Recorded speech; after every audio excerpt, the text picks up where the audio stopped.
Hello, everybody. Welcome back to Victory Drive. This week, I got on Zach Hase.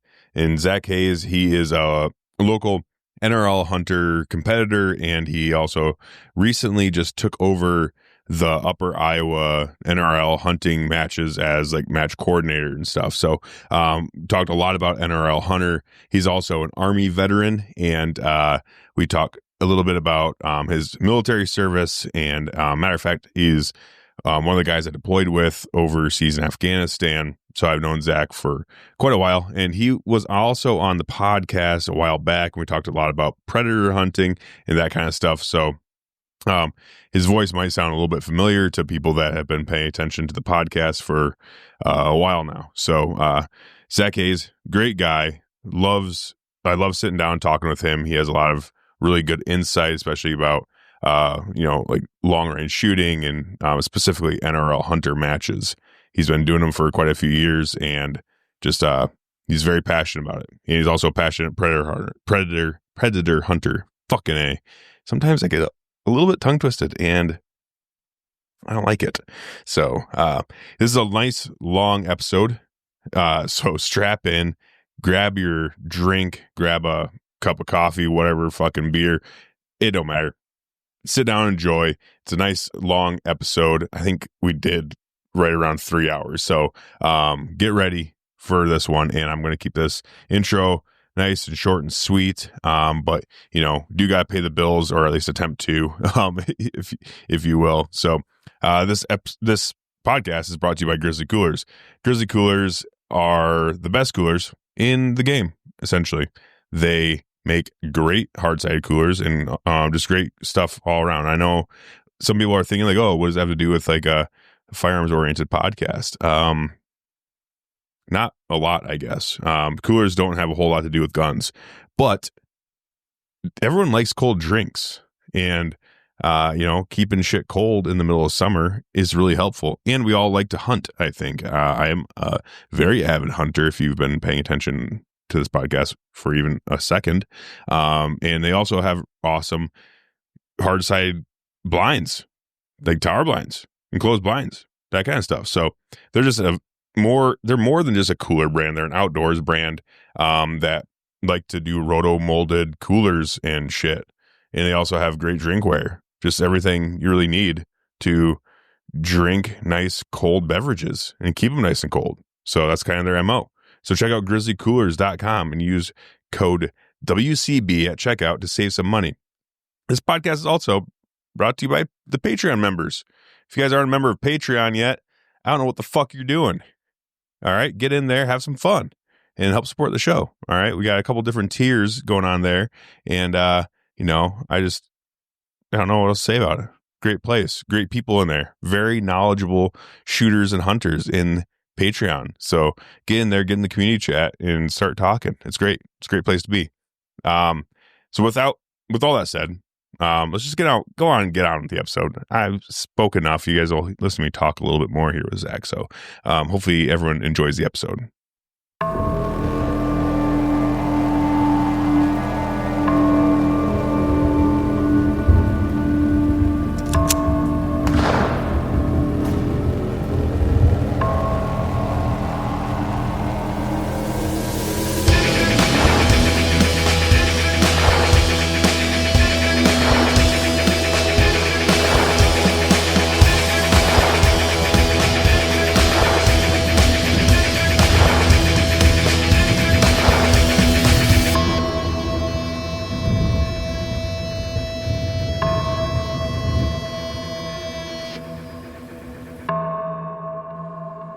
Of time like you put into this is amazing to me. Like all the stuff you have to edit, your Facebook, your like everything. I think it's awesome that your wife is on board and like she's right there with you too.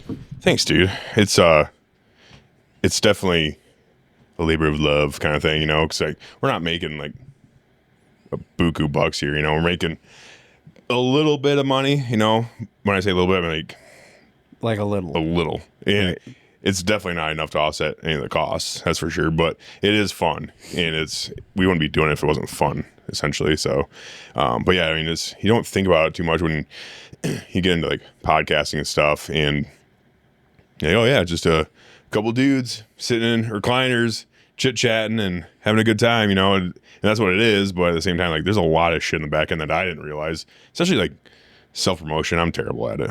I'm so bad at like promoting myself. I can promote, I can promote other things, like other people and everything else, and talk other people up. But talking like myself, like, I don't know, I'm kind of fucking suck at a lot of things. We all know our faults. Like, I know my faults very intimately, you know, because I am me, you know. Right. Yeah, I get it. But you know, so I'm like, it's hard for me to be like, yeah, I'm the man at this, and I know what I'm talking about, because I'm like, dude, I'm kind of fucking retarded.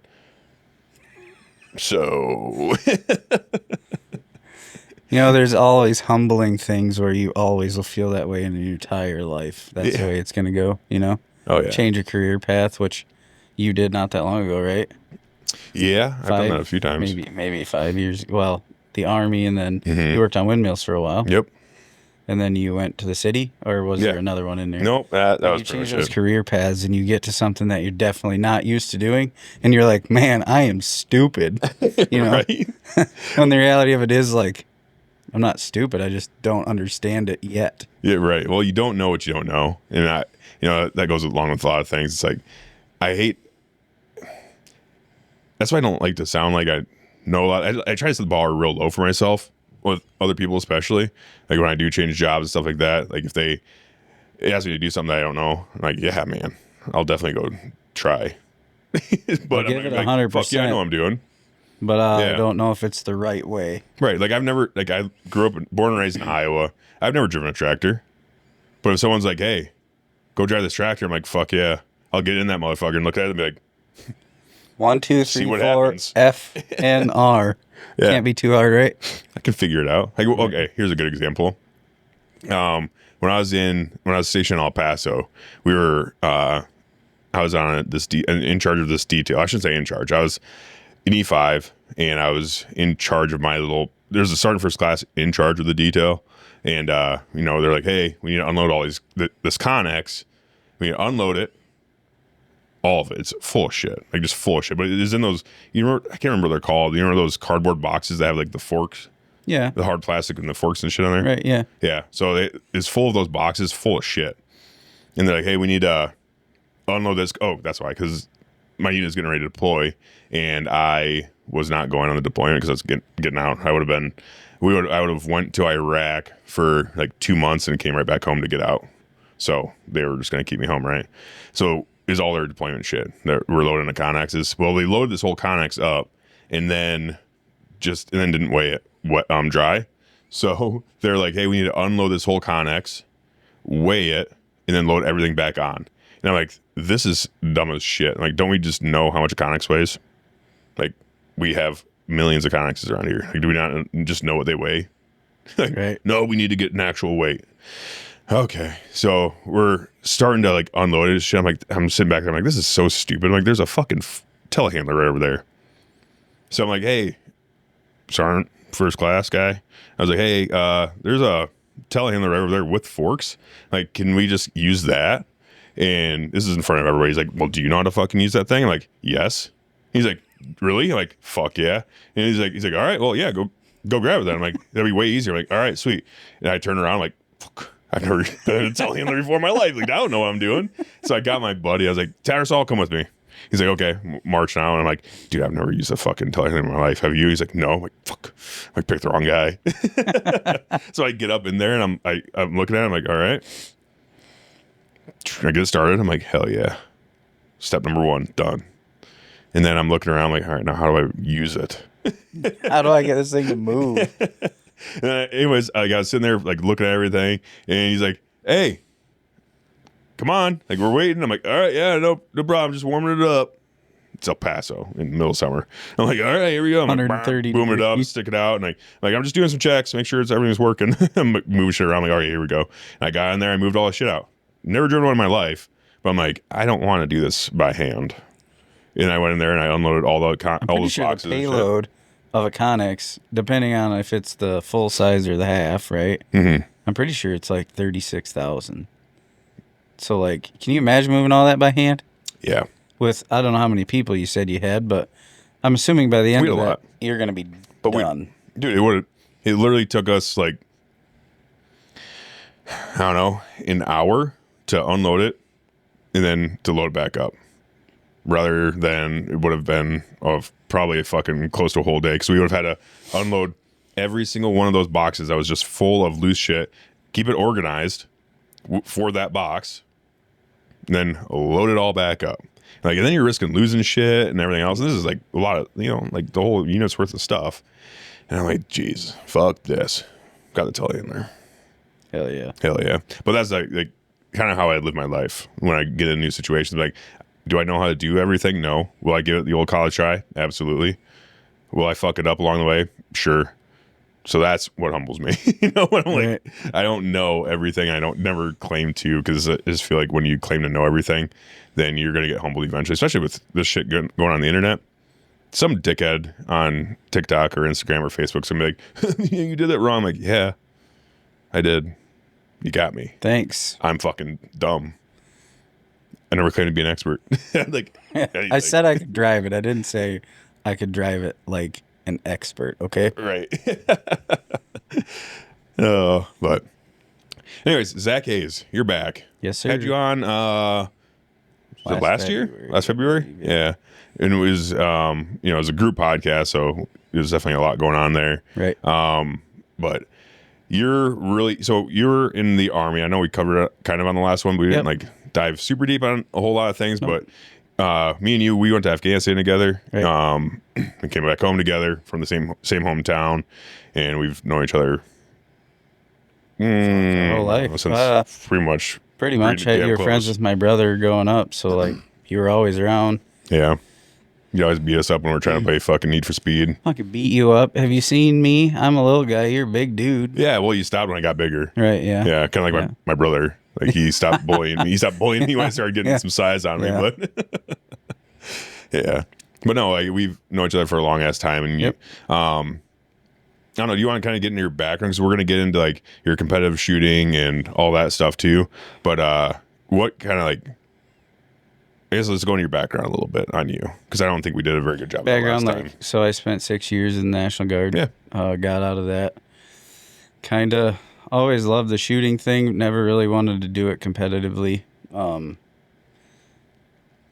a 243 for myself when I got home from Afghanistan. Savage. Oh, okay. 110? 243. 110 Predator, I believe. Okay. Or Model 10 Predator. Mm-hmm. One of those two. I can't remember. It's been years ago. But I can remember I would get groups at 100 where they were touching. I just thought it was the coolest thing since sliced bread, right? Yeah. Had a cheap scope on whatever came with it at the time. Just loved to pull the trigger, basically. And then I'd say probably 4 years ago, 3-4 years ago, started coyote hunting a little bit with Reed Schwark. Mm-hmm. And Reed kept saying, like, try this NRL Hunter stuff, try this NRL Hunter stuff. And it was one of those things where it's like, do I want to dive in this deep? Because with anything that you do competitively, right, you can most definitely spend a whole buttload of money in a hurry. Oh, yeah. So it was like, do I want to go in this deep or do I not? Like, do I just want to get a rifle and just start shooting at 200-300 yards and then reach out to 400-500 yards and then reach out further and further, right? Because like my ultimate goal is I want to hit at a mile. Mm-hmm. Hasn't happened yet. Been close. There's really no ranges around here at a mile, right? Not really. There's places you can probably go. The closest, but that's 1,000. 1,000. Okay. Yeah, I was just there last weekend for his bench rush match. Oh, were you? Yeah. I hate to we get out can there. get into all that too if you'd like, but oh yeah. Then I guess my buddy Scott Peters and I kind of chit chat a little bit with Reed, and decided like, hey, we're gonna go do. They had some what they call Hunter Games matches in Decorah. Jim C was putting them on. Was this before NRL, or this is like in the mix of things? Yeah, okay. It's in the mix of how I got into the actual hunter. Okay. Went there, did some one-day matches. 3 years ago. I think it was 3 years ago. I could be wrong. Then last year, the Grand Slam for NRL Hunter was going to be in Decorah, and you could qualify by shooting the one-day matches and doing fairly well. So at the end of the day, I qualified to shoot the Grand Slam, got humbled, right? Because the guys that go to that are the best of the best, right? Well, that's national, correct? That's a national match. That is, people came from everywhere. Idaho. I met a little girl shooting in the kids division, young guns they call it. She was 12. Her dad drove her there from Idaho. Damn. Just to shoot at this match. What a fucking dad, dude. Right. And they stayed in a pickup topper. Hell yeah. That's where they stayed. And like, I don't know. That gives me hope. We were just talking before this about like how soft kids are nowadays. That kind of stuff gives me a little bit of hope. That's nice. To see this dad, and it was just those two. So like, it wasn't like they could team drive. You know, right. He drove. I don't remember. He said 23, 24 hours, whatever it was. I've driven to Idaho to hunt. Right. It's a fucking haul, dude. I mean, I think GPS, it's like 19, 20 hours. So with stops and shit, and you have a little girl, it's like, you're going to stop quite a bit. Right. So 24 plus hours for sure. So we met them. I met a whole bunch of people at that match, right? Obviously, it's nationwide. You kind of get contacts, kind of, I don't know, just meet people. And there's a lot of, I shouldn't say there's a lot of downtime. There's a good amount of downtime, right? Because you get, when you're on the clock, you're on the clock. And when you're not, you're literally sitting. Reloading, you know, kind of checking your wind, you know, hyping yourself up for the next one if you did crappy on the last one or however. Anyways, come to that match, I believe I placed top 30%, which was better than I thought I was going to do. That sounds pretty impressive to me. I don't remember how many people were there exactly, so I'm not going to toot my own horn. It was 100 and something, right? So I'm not going to toot my own horn and say I did fantastic because there was a lot of points left out there, in my opinion, that I could have done a lot better. Yep. Both of my buddies that shoot with me, Brad Vries and Scott Peters, they both did better than me. Like, I want to say Scott was like, Brad was 9th, Scott was overall, and Scott was like 12th or something. Like, they're pretty good. That sounds pretty good. And it pushes you to be better, right? When you go and shoot with those guys, you know, and now, right, we're doing the range thing, and I'm shooting with them once a month at minimum. It just pushes me to be better. Well, it's cool to be the top dog and be like, yeah, I'm the best around me, I guess, like for your group that you're shooting with and stuff. But it's also kind of nice to be around people that are better than you, so you can like learn more and then raise everyone up. Because as you get better, and if you're starting to touch them, then they're gonna be like, oh, I want to do a little bit better now. Then everyone, you know, rises together. Right. But yeah, you guys surround yourself with people that are better than you at least every once in a while. Yeah, and I shouldn't, like, I surrounded myself with them because we met Brad at the one-day matches, Scott and I. Okay. Scott's always been really handy with rifles, always liked to shoot. Got into this together, kind of both made it there together, squatted together. Brad squatted with us, and then pretty much the rest is history. Like, we travel together to the shoots. Like, we do everything shooting-wise together when we can. Brad lives up Minnesota, Chatfield, Minnesota area. So for him to come down here and shoot with us is kind of like 6'1". He's got 500 or 600 yards out his back porch, so like he can just go shoot, right? Scott, how far away is Chatfield? Like, is that northern Minnesota? Right, kind of by Rochester. Oh, okay. Probably like 15 minutes to the east of Rochester-ish. It's not like crazy far then. No, it's not crazy far, but to pack your stuff up to drive an hour and 20 minutes to shoot 50 rounds, like when he can step out his back porch. So like it doesn't make a whole lot of sense for him to come shoot with us when we're not at the range, right? Correct. Yeah, no, that makes sense. But fast forward to this year, we went down to Bartlesville, Oklahoma to shoot one of Jim C's matches down there. I couldn't find targets, just kind of shot like crap, but the other two shot pretty good. Different terrain too, so it's kind of like way different terrain. Shadowing's different. The sun is the sun, but the sun when you go south of here is the devil. Brother. It is horrid. It's crazy. Like, and this is like late February, so it's not like super hot. but it still sucked. Not the same. It's not the same as up here, dude. Overcast and windy. And the one thing with shooting is the guys that shoot well know how to shoot in the wind. Yes. Like, they have figured it out. Like, they stick their finger in their mouth, figure it out. 5 mile an hour cross, we're easy, right? Like, the easy button hasn't got there for me yet. So wind is hard, dude. Oh. It's fucking hard. But it's an educated guess, but as you do it more and more, you get more educated on your guesses. This year, I don't know how many rounds I've put down range. To be honest with you, I have no idea. I bought a box of two boxes of 1,000 primers. I don't know how many I have left at Scott's because we do all of our match loading there. I know that I have like 100 left at my house. So like I shoot quite a bit, and it's still one of those things where the wind kills me. If there's any wind at all, I'm like, oh man, this is gonna be horrid. If you can spot your miss, right? Yeah. Then your wind call for the rest of that stage is the same. Not well, obviously you hold more with more yardage, but you can kind of quick do the math in your head and just be like, oh yeah. Especially if it's a consistent wind, it's a little bit different. If it's like, gusty sucks worse than anything. Dude, you're essentially, in my opinion, you're gonna wait as long as you can in between shots and like die down. Like I can't wait that long though. It's like I'm on timer here. Yeah. But we were down in Oklahoma. We got to talking to some buddies that we had met. Just so happened that Scott used to go down to Oklahoma with one of them. They had talked about how Jim was retiring at the end of this year.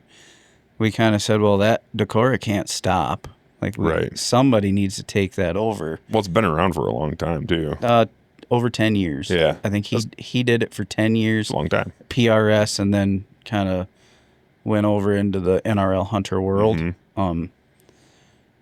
But by the end of that weekend, which is Friday, you show up, you do all your stuff you need to do with your rifle, zero, all that good stuff, weigh it, which we'll get into all that later. But by Sunday, when we were getting ready to head out, because, mind you, we drove 13 hours past Bartlesville. Damn. So we went, it's about 8 hours to Bartlesville, 4 hours to where we were going to hunt for the rest of the week.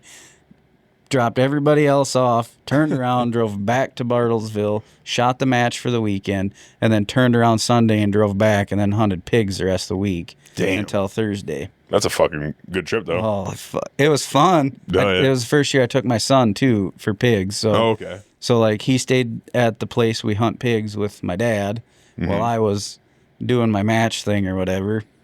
And, yeah, it was great. But by the time we were getting ready to leave, Jim had came up to us and was like, I heard you guys want to take over or think about taking over. And we're like, I mean, we just said we didn't want it to go away, you know. And he's like, let's sit down and talk. Well, we have to go. So match time is busy. So we went from, I have to think about this because it wasn't much time. So we went to Bartlesville, hunted the next week, got home that weekend, reloaded the next week, and I was in Sparta, Wisconsin the following weekend. Shot Sparta. Jim was there. Met some awesome people in Sparta too. The guys that put on Sparta are fantastic people. They help us out a ton. But didn't really say much then. Then we turn around and 3 weeks later we're in Decorah for Jim's match. We didn't think it'd be very fair to anybody if we stopped in and talked to him before the match, right? Right. Yeah, that makes sense. So we kind of chit-chatted a little bit, and then after the match we sat down, and it's Brad Vrees, myself, and Scott Peters decided we were going to take this over. Sat down with the landowner, and man, without landowners like what we're dealing with Chase the Adventure and Dale, this stuff dies. So like, kudos to them for even thinking about letting another group of individuals come in and take something that one of your trusted friends was doing. Okay, so because it takes a lot of space. So the place we have is about 80 acres of like hilly, nasty crap. There's a little bit, Decorah, dude. Like it's pretty bluffy over there. Yeah, there's a few little fields down in the bottoms, some hay fields, which is nice because they never get tall enough where you can't see targets. Sure. So we can set targets in hay fields. We just got to pull them for the farmers, and the people. like it's Decorah, so it's slightly liberal. Yeah, it's definitely one of our more liberal towns around here. But so we're it's not, like, super terrible. careful with how we do things. Yeah. We're making phone calls the weekends before and whatever. Maybe keep the MAGA hats to a minimum if you can. Yeah, but, yeah. you know, Yeah, it is when what it is. everybody knows what's going on when they see it, when they see all the trucks parked up on the hill, because that's sure. what it's called, is the hill. And if That's you funny. make it over there this summer, you'll see what I'm talking about, because Okay. it's a hill. If it's wet out, you don't get up there without four-wheel drive, and even then, it's iffy. Oh, dude, I hunt over that way quite a bit in Yep. that vicinity. Not necessarily Decorah area, but, you know, Wenatchee County Yeah. in general. yeah, in Almaquee and whatnot. Yep. But yeah, for sure. I can about imagine, but I would definitely like to get out there and see it. Yeah. But Can you so- see it from town? No. Okay. Nope. There's only one spot kind of driving on Middle Calamar is what I call it, but I think it's like T28 or something. Sure. Coming out of Decorah to the south, heading towards Calamar, not 52, but there's another road by the trout stream Gotcha. Okay. right in there. Whatever. Anyways, you get by, there's a church. When you get by that church on Middle Calamar and you look to the east, there's a bunch of trucks up there. We're doing some shooting. Okay. But all the landowners that are around us, they're super supportive. Mm-hmm. You know, they just want to know when we're up there. Sure. So, Well, hear a bunch of banging around stuff Oh, like yeah. that. Like, oh, wow. yeah. What the fuck And is it's going on not like we're banging around with pistols and shotguns, you know. there? Mm-hmm. There's 6.5 Creedmoors, 708s, 300 Win Mags if you are man enough to shoot Yeah, that you're for fucking 64 psycho. rounds. No, I'm not, but if you want That's to, a lot, dude. I'm not recoil sensitive per se. per se. That's a lot of 301 mag be blasting off, though. Yeah. That's a lot. Even like 7 Rem Mag, like, oof. I'm out. Yeah, I'll go like 6.5s. It's probably 6.5s are super popular in this game. They're easy to shoot, and you can shoot them all day and be fine. A lot less recoil. Yeah. But so anyways, we took that over now. That's awesome, dude. Been 2 matches there, 2 one-day matches, which are a little different than the 2-day. Mm-hmm. And it's going great. The support that we get is insane. That's awesome. It's really cool. NRL Hunter. I've always been more interested in NRL Hunter than I have PRS, just because I feel like if I'm going to do like rifle competitions someday, I would want it to be not saying that you don't get, you know, obviously there's carryover and stuff, but I'd like to make it as realistic to the thing that I'm trying to do, which is hunt and stuff. Like, I'm a hunter. I love shooting, and sport shooting is super fun, and I'm just like die hard into pistols right now. So I'm doing USPSA competitions this year, but I haven't gotten back into rifles yet, just because my time in the Army. I shot a lot of rifles, and I'm Yeah, like, I get it. you know, it's like kind of one of those things. Like, I'm not a fucking assassin by any means, but I'm a pretty good shot with my rifle. And I'm like, well, I want to try something I'm not so great at, like handguns. Right. And it's humbling. I got humbled quick when I started shooting a lot of handgun, and I'm like, damn, that's rough. But I think, you know, I do want to get into rifle competition some more too, and NRL Hunter would be the one that I'd go towards. the interesting thing about rifle, pistol, just shooting sports in general is that there's never one guy that just walks away with everything. Right. You know what I mean? Like, I think you know exactly what I'm talking about. Like, there's not one guy that everybody's chasing down. There is an NRL Hunter slightly, but it's not that. Like, it's not where it's never close. you Right. know? And like USPSA, like you can have a guy that's just on top of the world in carry optics, but then there's production, and there's open, and there's limited, and there's that revolver and single sight. There's so many different divisions. You're never gonna have a guy that just goes in there and cleans all divisions and says like, I'm the man. For one, I don't think you can just do that. Like, you know.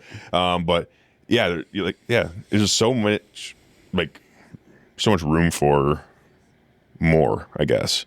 That's what's cool about shooting competitions in general. I feel like there's so widespread.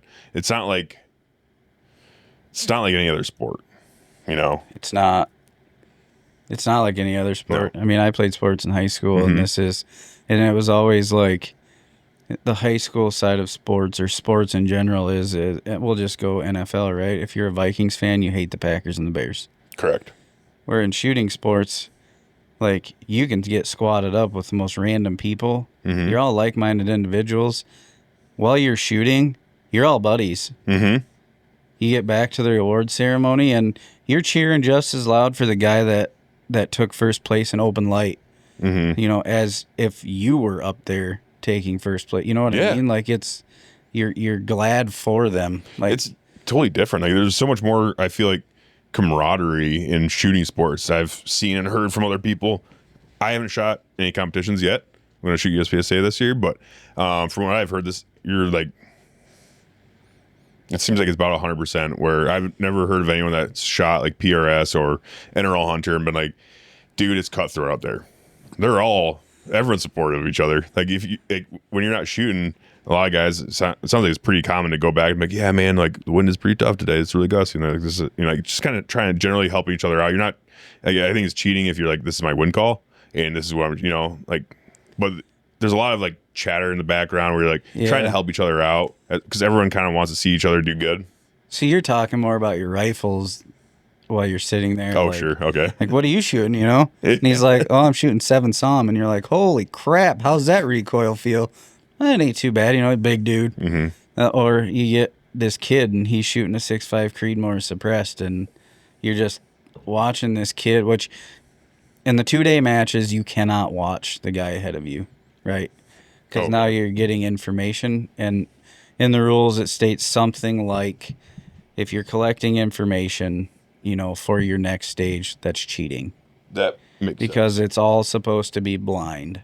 Mm-hmm. But God damn it. I get a kick out of watching the kids at these 1-day matches that we do. Mm-hmm. I get a kick out of watching even the ladies, like how they tackle the stage versus, men are pretty pig-headed, hard-headed, however you want to say it, where we come up and we're like, this is how I'm doing it. We're not very adaptable.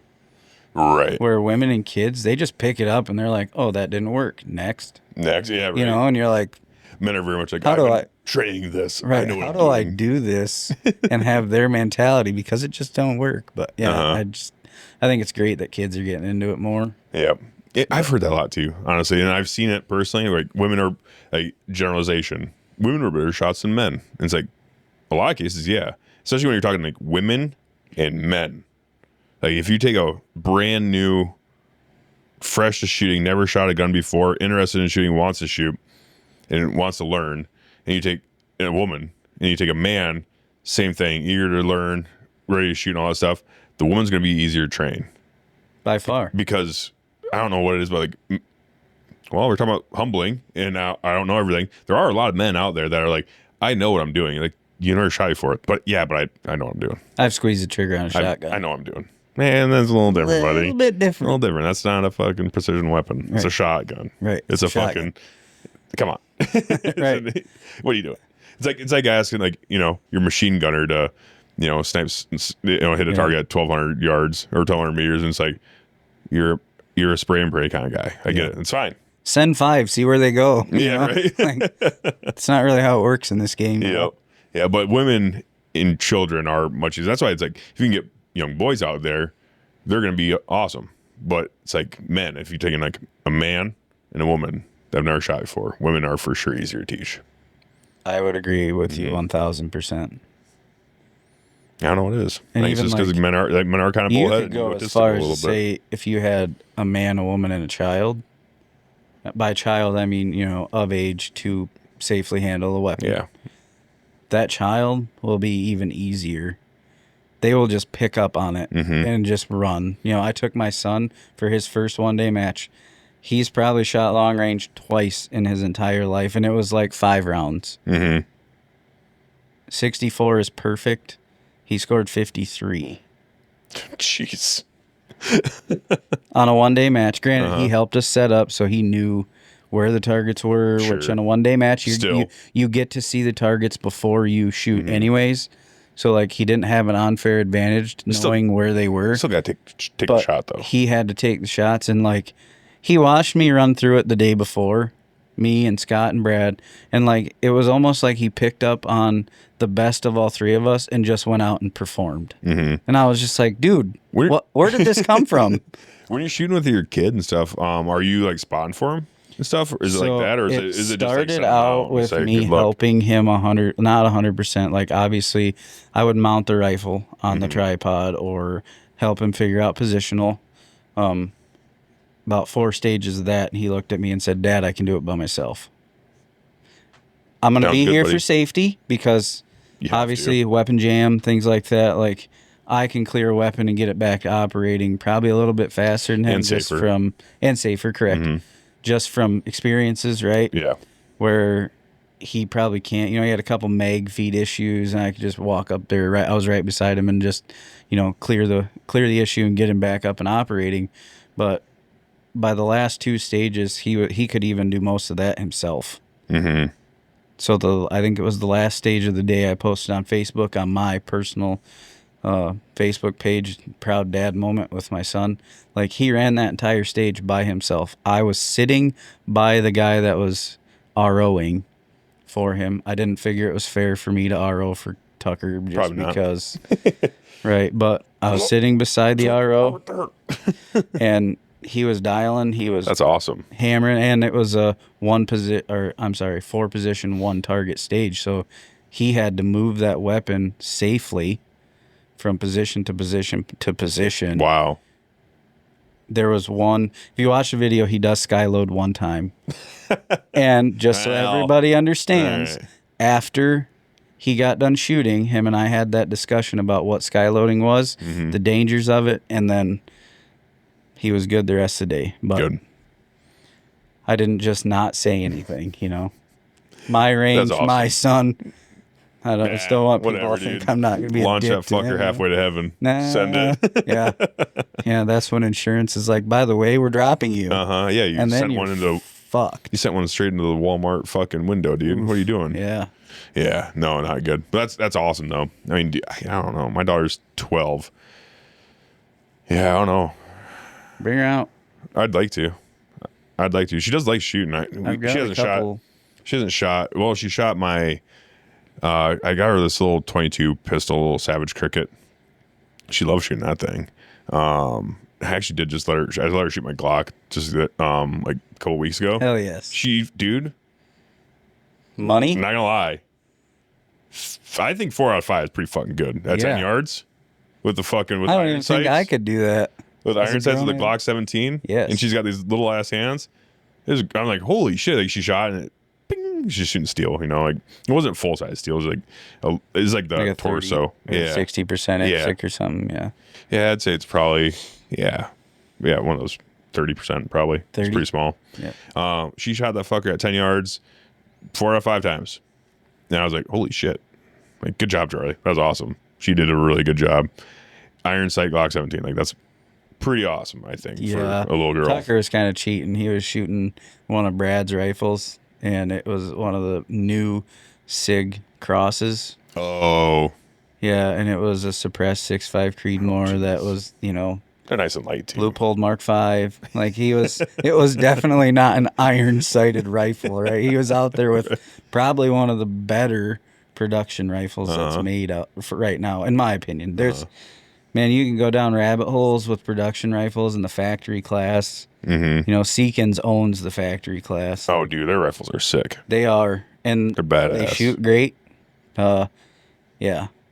We can go into that if you like, because last year I shot in factory, and that's what I qualified with, was a factory rifle. Well, I was shooting a Springfield. No, real quick, you were. Just wait. Go ahead. Real quick, before we get into that, let's go back. I do want to know, what was your son's furthest shot? Just out of curiosity. 520. 520? That's fucking badass. He hit a 4-inch circle at 520 second round impact. That's fucking cool, dude. That's really cool. It was very little wind. I had to whisper in his ear. It was a bonus target. We didn't pay for the bonus target. It's not fair if we would have paid for the bonus target, right? Sure. Because you're supposed to find the bonus target on the clock. But he shot at it after he found it. You're off the clock, just having fun, essentially. He was still on the clock. He just wanted to. He hit the target, like he cleared the stage, Hmm. and then he was like, "Dad, can I try the bonus?" He knew where it was. Mm-hmm. Yeah, try it. You have time. Give it a couple shots, and second round impact. That's fucking sweet. Especially like you were just explaining to how it wasn't like that long. I mean, we're not super young anymore, but it wasn't that long ago when you first were hitting out to 500 yourself. No. So like to see him do that, you're like, damn. Yeah, That's gotta it humbled me because I was like, man. Yeah.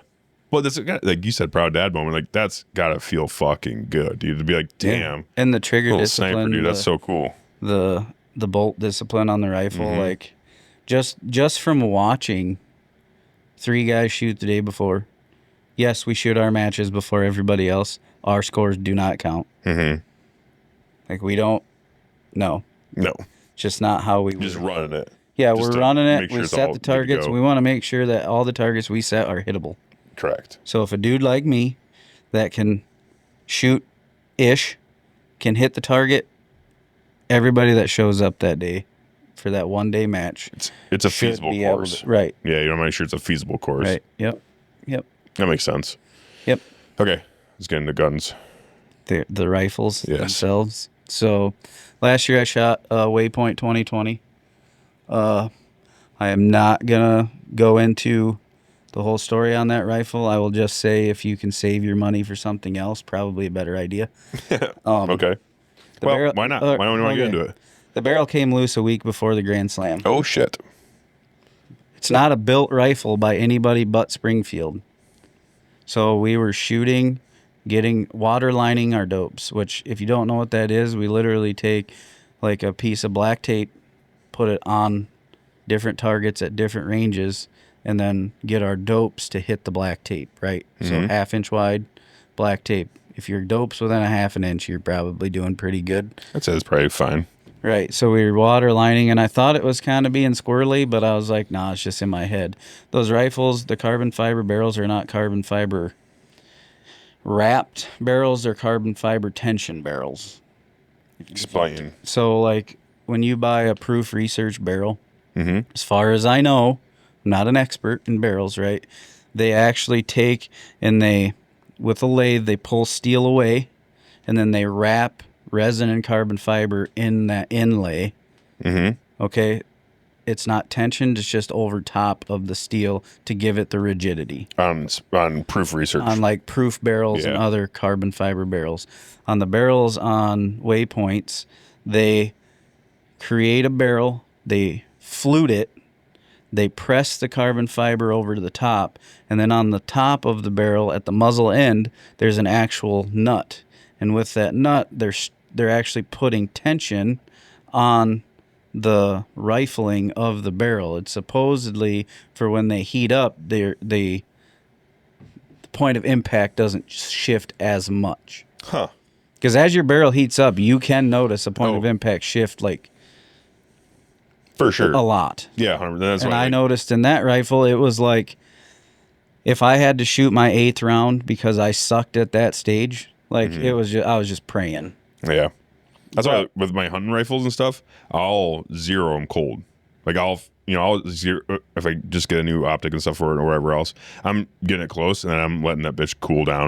And I'm going out there. I'm taking one shot, seeing where it's at, make my adjustments. I'm letting it cool down until it's fucking cool again. Cool That's what I'm gonna be shooting with. Right. I don't want to. Yeah, I don't want to warm it up and be like zero's good, and then I go out there and it's negative 13 degrees outside. It's different. It'll be different anyway. Yeah, that's true. But you want to get it kind of close. Yeah. I Like feel like when you have you're zeroing on a hot barrel. I always thought you different than- zero to rifle when it's 50 degrees, and if it's 80 degrees, it's the same. And for the most part, it is. It's not really the zero that changes. It's the actual ammunition, depending on the powder you're using and yada, yada, yada. That's a whole like, different. That's a whole different fucking, you can go down a rabbit hole like crazy. All I'm saying is I try to Right, zero yeah. my No, I shit get when it. it's like as close as possible. 'Cause I as don't close wanna- as possible to yeah. the conditions you're going to be Correct. firing. Right? Yep. And I Yeah. do shoot the shit before I go out too, in the actual elements of the hunt. Just so you know, I'm Yeah. not fucking retarded. Yeah. So like I don't obviously hunt with a rifle. very much. It's obvious. I don't know. Is that Right. obvious? I don't Okay. take. You can't take a 708 and go hunt in Iowa. No, but you can take a doe. 450 Bushmaster. Right. Or a I 35 don't Wayland. shotgun hunt anymore. I muzzleloader hunt, and I will actually take. I don't zero my muzzleloader until like 2 weeks before. Correct. Yeah. I'm just weird. Most of the time it's because I'm pulling a scope off to try a different scope for the year, something stupid. But truthfully, a lot of it is I don't want that point of impact to shift, because on a muzzleloader it's a big shift. It's a huge shift. And that big shift is the difference between putting a deer on my wall or tracking a deer and never finding it and leaving it for coyotes. And as much as I love killing coyotes, and we all know that, right? Right. I would rather it not be on a carcass of a deer that I wounded. Correct. But so carbon fiber, nuts. Yeah, so it's a tension to barrel. So I got done shooting for the day, right? Went back in the house. Everybody usually clears their weapon, yada, yada, yada. I checked it all, grabbed the muzzle, and I was checking those carbon fiber. The sleeve are known to come loose. I was just double checking, and I started turning, and it was turning. Wasn't looking at the tenon thread, just kept turning it, playing with it, kind of angry, like, are you fucking shitting me right now? That's not what you want to see. I don't have time for this right now, And I looked down, and my tenon threads are coming out. Oh, I was like, no. Fuck. What now? What do? I don't even know if my zero's good. I don't know, do I retension this barrel? Do I send it back? What fucking rifle am I going to shoot in a week? So, thankfully, my buddy Scott, that's detrimental, friends with Kemlin Hart. Okay. Kemlin is a dealer. They were able to get a hold of somebody, retorque my barrel, shot it a few times. It shot little itty-bitty groups. I called Springfield that Monday. Okay, not a very happy camper, first of all. Right? I said, look, I have to shoot this rifle at this match. When it's done, you're replacing the barrel. I have no idea what damage was done. I have no idea. I can't trust the rifle now. I want the barrel replaced. So shot the match, did all right. Not as good as I wanted to, but I mean, everybody will say that about everything they do when they don't get first place, right? Yeah, right. So even guys that get first place, well, I could have done this different. I could have done that different. But once again, that's what's fun about shooting. Right. You're never going to be perfect. I truly don't think anybody's ever shot a perfect score at an NRL Hunter event. I could be wrong, but I know that Jim had said something at the Oklahoma match during the safety brief of, this isn't going to be the one where we get the first perfect score or something like that. And I was like, huh. It's kind of interesting to know that nobody's fucking perfect. Right. But anyway, call them, do my thing, go shoot the match. Kemlin sends it in for me. Comes back, same barrel. Oh, how'd you know? Did you mark it or something? Yes. Okay. Smart, first of all. Well, we had to mark it so I could make sure it wasn't going to come loose at the match. So we put 2 dots to make sure it wasn't spinning back. Yep. So anyways, send the barrel in, or send the whole rifle back again. Called them. Now you're sending me a new rifle, Dick. Now I'm like, so truthfully, NRL Hunter is a nationwide event, right? It's all over the nation. Yeah, I was the absolute only person there shooting a Springfield Waypoint 2020. One guy, 180 other individuals or whatever with teams and all that. Anyways. And you can't tell me you can't change the barrel for the only dude that's shooting at the biggest event of the year. Well, are you the only dude shooting for a reason? Apparently. Right? Anyways, so they change the barrel. Okay. They send it back. It shoots great. Yeah. It's never going to be a match rifle again. Yeah. I have it. It's just going to be like a hunting rifle. I love the round 6.5 PRC. 147s at 29.50, she's smoking them and it's fun. But do you have any idea what happened? Why it came loose? It didn't really have that many rounds on it. It had rounds on it, don't get me wrong, but it wasn't barrel burnt piece of shit. No, it was nothing like that. It might have had 500-ish. No shit. Maybe. That's kind of just past getting broken in. Yeah. So yeah, it was just getting done speeding up and doing its stupid stuff. Huh. And I was like, well, this is fantastic. Groups were shrinking down, right? Because as imperfections in the barrels get get filled, blasted. yada, yada, yada, yada, yada. Anyways, so yeah, they replaced the barrel, send it back. It shoots great with the same load, so I'm very thankful for that because I don't have to go through the rigmarole of horse shit that it took me to find the first load that thing would actually shoot. Oh, I don't think it was. There was times where I was calling my buddy Scott, who's my reloading guru, right? Everybody has that guy. And I was like, dude, I'm scratching my head. I have no idea what to do. It got to the point where we figured out that we could only bump the shoulders X amount. Because you're supposed to bump the shoulder like 2 to 4 thousandths or some stupid little thing like that. You know, bump them back so they chamber, right? Okay, sure. I've never reloaded. Okay, anyway, so you have to bump the shoulder on every round. You mean like after shooting it? Because they'll deform a little bit. Right, they deform. You bump them back so they'll chamber easy. Sure. Yep. Easier. Okay. There's other reasons too, I'm sure, but I'm not a reloading expert, so never claimed to be. But so when you're saying you're bumping the shoulder, you're basically taking it back to the factory 35 angle. Or whatever it is. Yep. I don't remember on those, but that makes sense. But we figured out we had to bump them like 2 to 3 thousandths past that. And when we did that, it started shooting. And by shooting, I mean like you could put 3 rounds in a clover leaf shooting well. And that's all we changed. Same powder, same bullet, same overall length, same primer. Damn. Like all we did was bump that back, and it was like, oh, hey, got it, you know? Something that the normal Joe Blow would have never thought of. Scott stayed up one night researching things and figured it out. What can we do? Right. Dude, I could see why some people love reloading, because it's a nerd sport. Yes. It's definitely nerdy. Like, oh, let's bump it 3 more thousandths of an inch and see what happens. You know? Holy shit, now it's shooting like, oh my God. Right. But you, after you do it, you're like, I'm the fucking man. Yeah. Like, I'm so good at this. No, I didn't say that. I actually was like, Scott, where did you come from? Like, where did you figure this out, Scott? He was like, many beers and a lot of phone time. Yep. And I finally figured out in some random video on YouTube that he was watching on some other freaking caliber, and it said to try this, and he was like, light bulb went off. I wrote it down so I knew to tell you, and then called you the next day and told you. So anyways, we got to shoot. Yeah. Then last winter, I decided I was done with that. Done with PRC. Just wanted something different. Scott had really good luck with a 7mm 08. Really? Yes. Wow. Okay. So I was like, So that's what we ended up with. I have 708. No shit. Pretty much custom build. That's an older round too. 162 Hornadays, 2720, super slow, but all the power factor, which we haven't got into that in NRL and stuff. We will.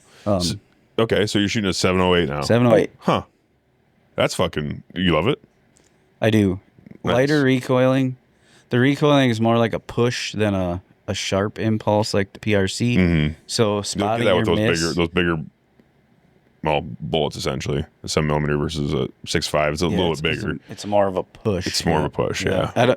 People that don't shoot a lot probably wouldn't understand. Like, you get behind a Creedmoor, a 6.5 Creedmoor, and it's just a super sharp bang done, right? Then you go. It's not hard. It's not unbearable, but it's just like, it's like yeah, almost like a punch versus a push. Correct. A light punch. Yeah, it's kind of like one of those things where if I cold cock you with my fist, if I'm really, really close and I just like am right next to your face, it's kind of like, it doesn't really hurt, but you feel it. Yeah. It's kind of like, but if I crank you from fucking, 3 feet away. Yeah, that's a 300 win. That's a little different. Yeah. So, where were we at? Just recoil management, essentially, like how the so the 708 feels. It's a little bit more difficult to spot your miss just because of the push versus the sharp impulse. So you're noticing that since it's more of a push, you're not the rifle's not popping up as much either. Right. It's more of like a it's pushing straight back, and you can manage it, I believe, just a little bit better. Okay. Plus, when you hit steel with a 162. Like, there is no denying it hits steel. Yeah. Like, it's just... Tong, how's it with wind calling, though? So, the wind calls really aren't bad. There's a whole science behind how to reload, too. and reload for wind. So we have it to where These are the my windy speed, bullets. yeah, no, the speed of the bullet with the BC of the bullet, it is 1 mil for every 5 mile an hour at 500. Okay. That's how we set it up, and it works good. And then we can speed drop at that speed too, which is 1.5 under, kind of. So at 500 yards, you're at like 2.2. If that makes any sense. Yeah. Okay. So you're more or less like, you've gotten to the point where you're reloading for a specific. Yes, for what outcomes. I want. Yeah. Like this is what I want. See, to make it easy. I'm a grab a box of factory ammo kind of guy. Yeah. Yeah. So if you actually got into this, that would be null and void. Right. You can do it, but you still need your Garmin Zero or something to give you what's going data. on. And you're not one doing it. So I mean, I've noticed just from, I never got into chronoing, but I have a few times.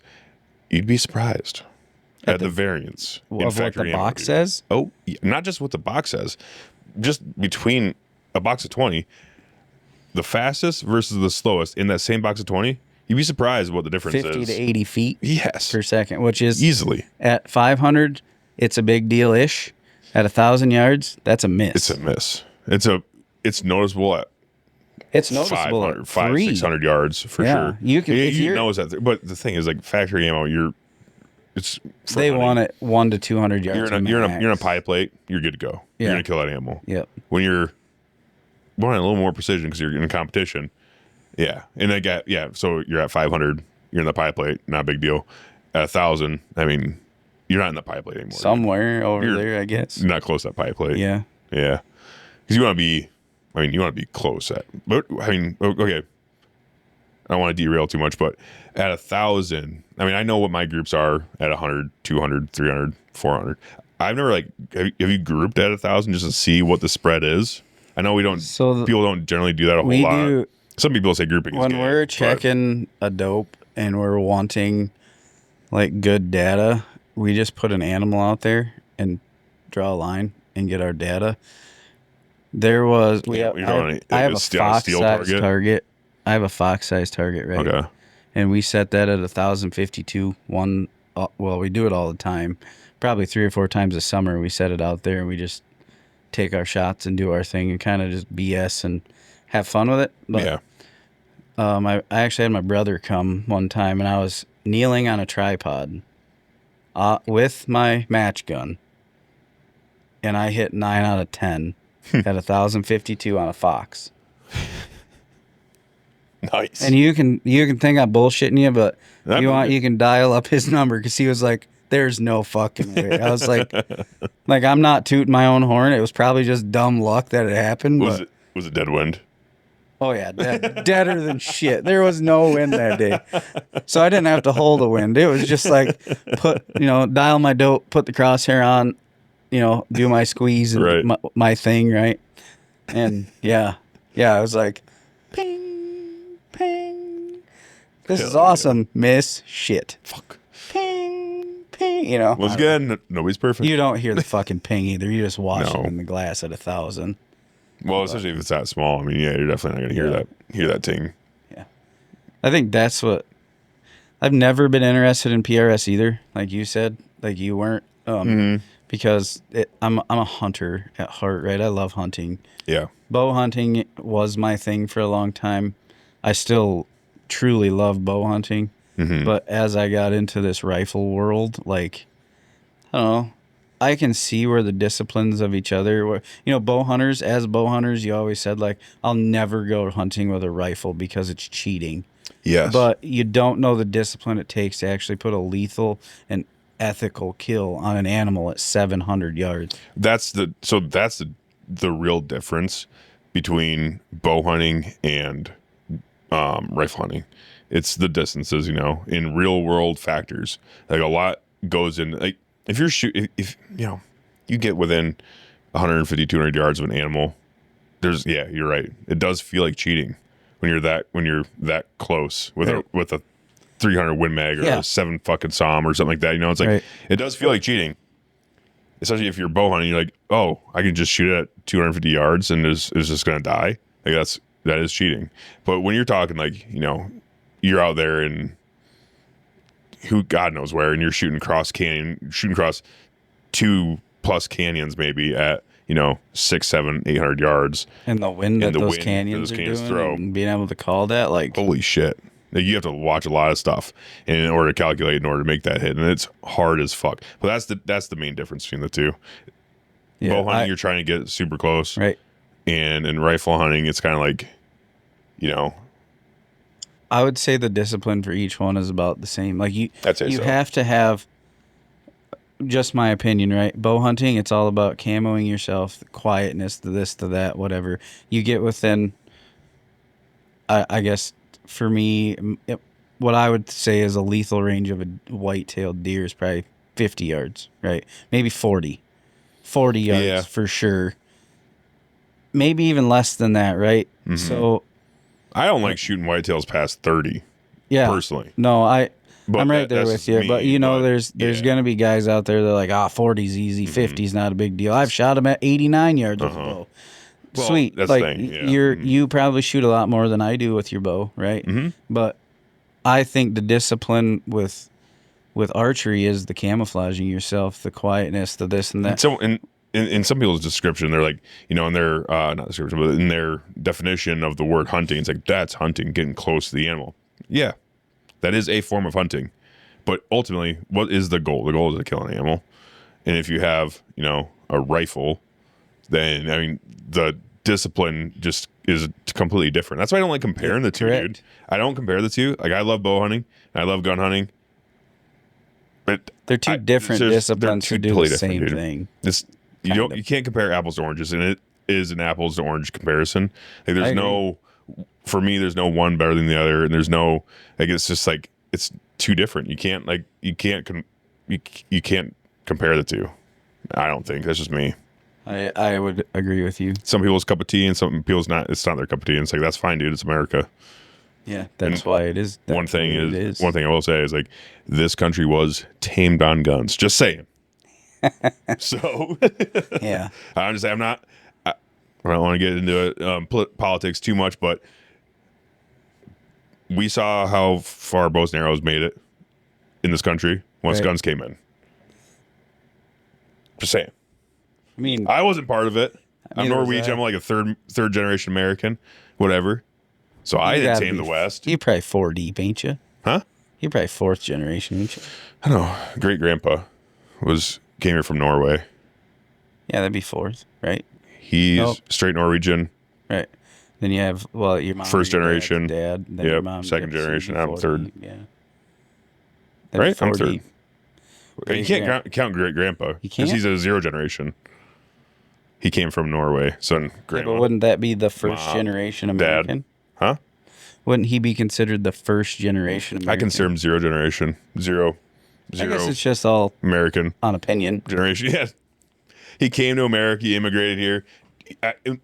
Immigrant status. Then first generation is what I would go off for. Okay, there you go. That makes sense. Yeah. That's where my head went. Yeah.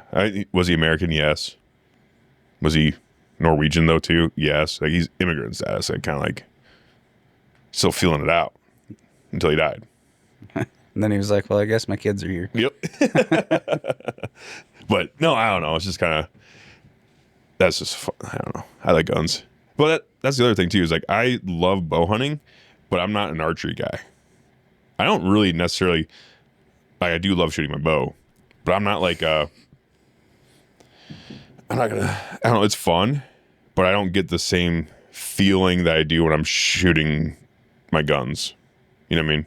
Like, right. If I bang steel at 1,000+ yards, that's a much better feeling for me than, hitting foam at 70 yards. Like, it's cool. I'm like, hell yeah, hit that foam at 70. That's pretty awesome.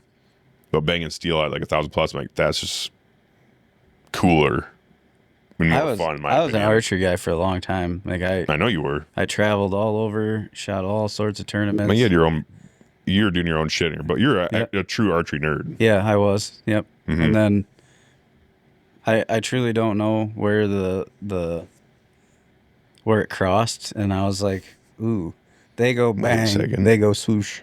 I like the bang a lot better, I don't know when that occurred. Like we said in the beginning, I've always been interested in guns. I love shooting. I was pretty good with a rifle in the Army, like expert, and was the guy that they were like, hey, this guy can't shoot. Can you help him? Sure. Mm-hmm. Especially like because you were a mechanic in the Army. Actually, I signed up as an 88 Mike. Oh, did you? And when we deployed, they were running short on mechanics. Oh. And I didn't really get along with the 88 Mikes because they weren't my crowd, right? I was a technician, and they were my crowd, so they kind of threw me over. And you've always been very handy with mechanics. Yes. Like you, to this day, it still pays the bills, right? Yeah, yeah. You and Logan grew up fucking banging around in your mom's Mazda. Oh yeah, you know, it's like, like let's take this fucking e-brake lock off so we can, drift around corners easier. Like, Jesus. Yeah, all right, don't tell her. Hey, she doesn't listen to this fucking show. Well, maybe she will now. I don't know. But you guys have always done that kind of stuff, so isn't easy. That transition made sense. Yeah. But shooting expert and growing up shooting and doing that kind of stuff, like I'm sure, like it's not that like in the recon platoon, you had to shoot expert. So but it was probably different. I didn't have to. You didn't have to. You could. I could just qualify. What is it, 21 or something out of 40 or something? Like 50%. We'll just say 50%.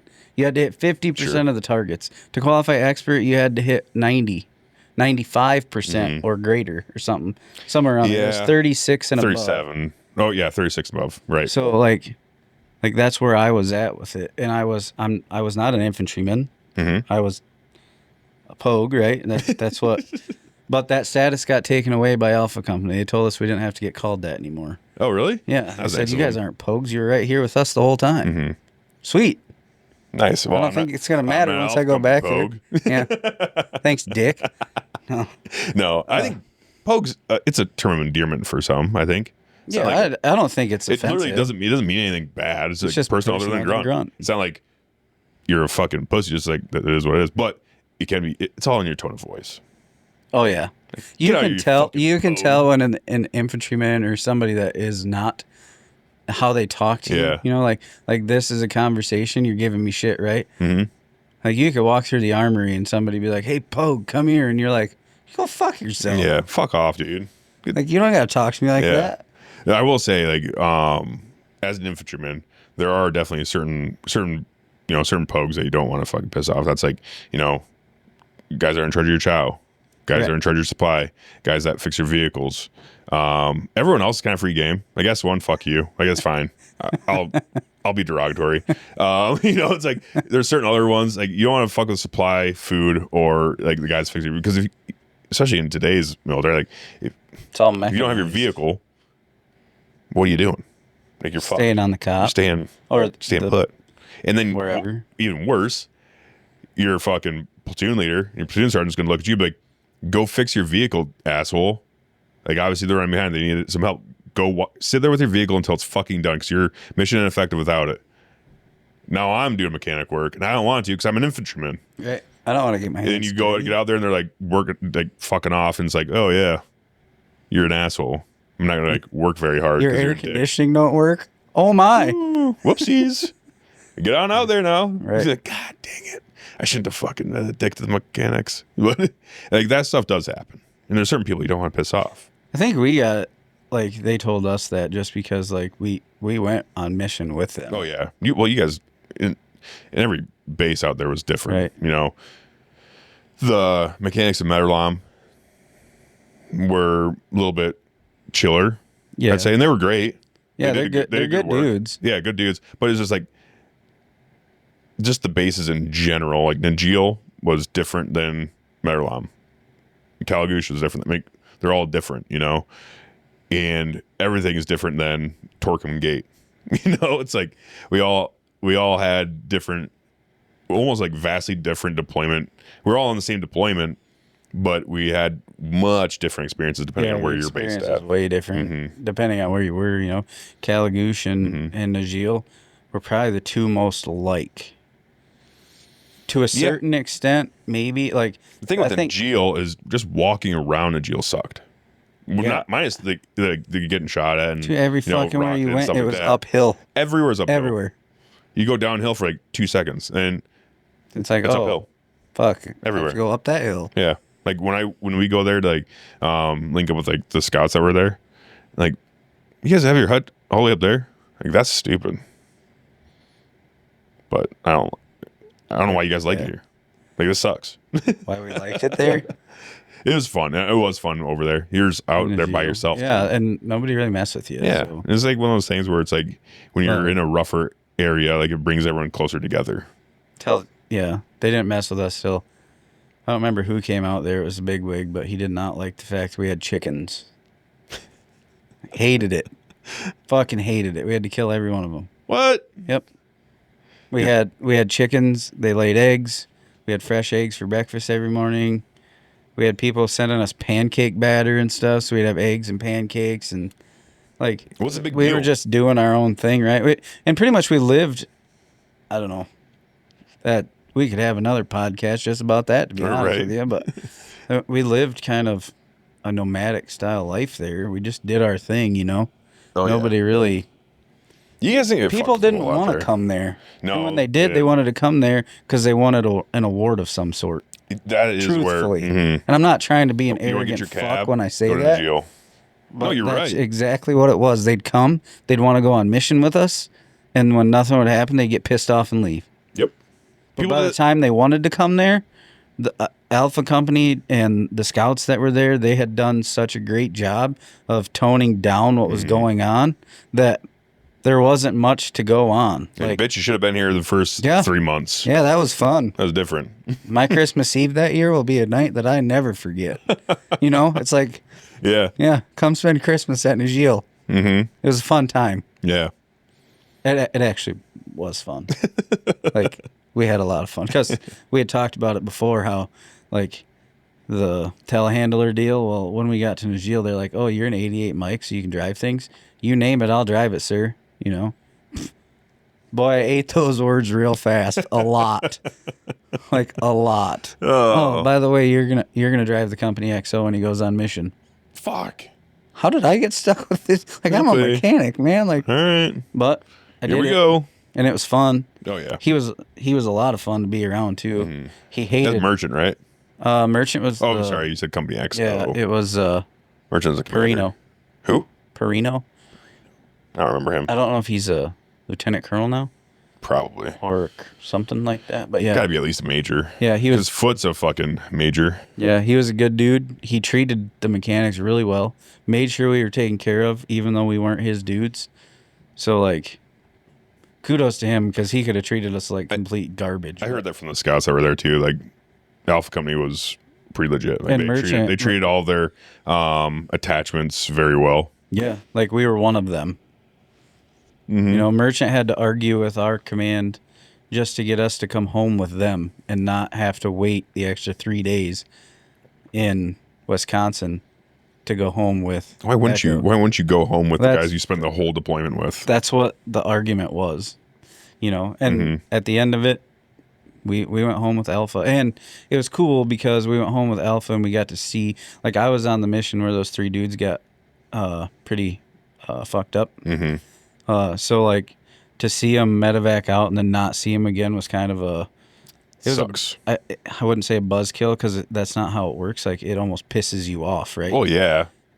And then to see the first Purple Heart come in and we were able to give that award out at the homecoming, and it was a private little deal with just Alpha Company. Mm-hmm. No family or anything like that was there. We did it outside the building. Like, that you would have missed all that, dude. That's dumb as fuck. Like, to have them pull you back out, like, why? It only makes sense, but it's the Army too. Yeah, there's a lot of people that don't make sense. There's a lot of shit that don't make sense. Yeah, right. Truthfully, because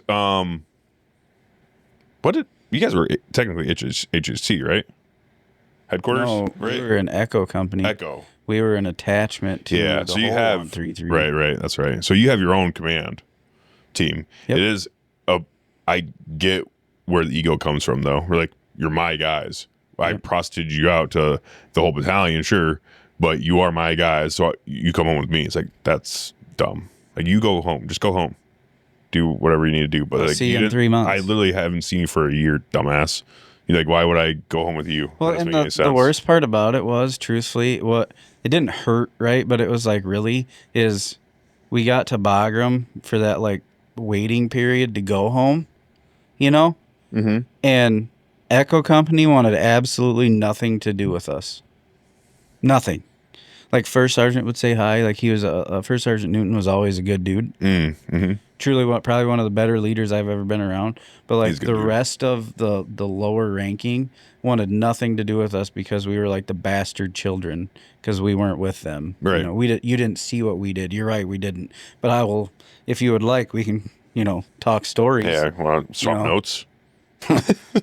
Swap notes about New Zealand. Yeah. Like, no, I'm good. Yeah. But that's the thing. It's like I've talked to people, when I first got back, it's like it's one of those things where it's not that I was jaded or anything like that, but it's like I know what we did, and I don't know what everyone else did, but it's like one of those things where, especially at 19, it's kind of like you come home, and you're like, fucking, holy shit, we did it, kind of thing, and we did a lot, and they're like for what we were over there, but everyone's like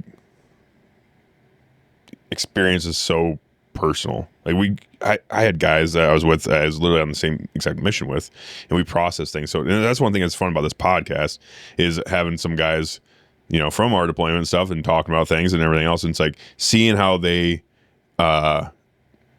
experienced the same events that I did, and how their brain processed things, and how mine does.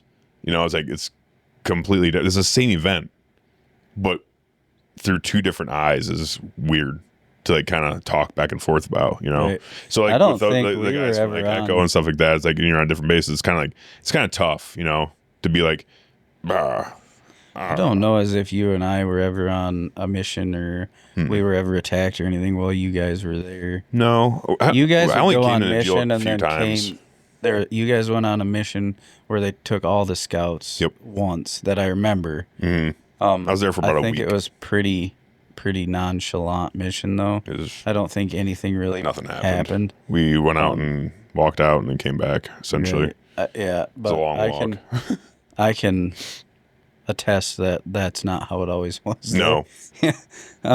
But I can't even remember what we were. I think we were trying to find One Shot Willie or whoever that. with the one guy, the dish Dishka, the dish guy. single shot. You guys all the time. I think we were out there to try. You know how many times he ruined home run derby for us? Mm-hmm. Fucking dick. He wasn't very accurate, but like No. just But when you annoying. heard those Dishka Son of a rounds bitch. singing by you were like, "Oh shit, 51. boy, boy, that thing meant business." We should probably just not be here right now. Yeah, no, just in case. It would suck if you got hit by him.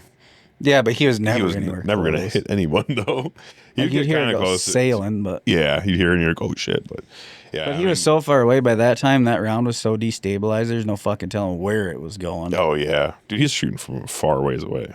But he had to have had that bitch set up on a tripod somewhere and just like really well camouflaged or what. But I don't know. I know they launched you guys would always launch mortars and shit at him all the time. Like you'd start shooting, like it was mortar room. And then he'd start shooting the next day. It's like, seriously? Like the mortar teams that were there, they were, in my experience with the Army, they were legit. Oh yeah, they were not. You guys had a good team out there. Yeah, for mortars. Well, honestly, all the mortars are good. Yeah, I didn't get to work with anybody else but those guys, so I can't. But I can attest to the guys that I was with, solid dudes, and they took their job super serious. I think there's a few guys in the mortar platoon that were not the greatest, but as a whole, the mortar platoon is pretty legit. Like they all did a really good job.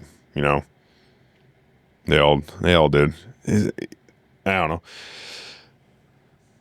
I think honestly, there was probably only like two guys I remember from the mortar team that I'm like, oh, you're kind of on a weak link, but that's about it. Everyone else is pretty solid. Like we had a pretty solid team. You guys had a solid team. Galagoosh had a solid. They're all solid. Jordan was in Zeohawk with Sage and shit. Yeah, that's actually where I was supposed to go. Oh, really? Good thing you didn't. Jordan said the chow like, was terrible. So, like, I don't remember exactly what happened, but the guy that was supposed to go with my buddy Higdon, right? He didn't want to go to Najil. obviously you start hearing stories and Sure. whatever. And I was like 10 foot tall and bulletproof. I'm not scared of that. Let's do it, you know? Mm-hmm. And it happened. And then this is embarrassing. So mind you, don't make fun of me afterwards. But I landed there, right? And before we got there, you could only land on Najil at night. Yeah. So I actually flew in with the scouts Mm-hmm. because they all left me in Jalalabad to kind of fend for myself.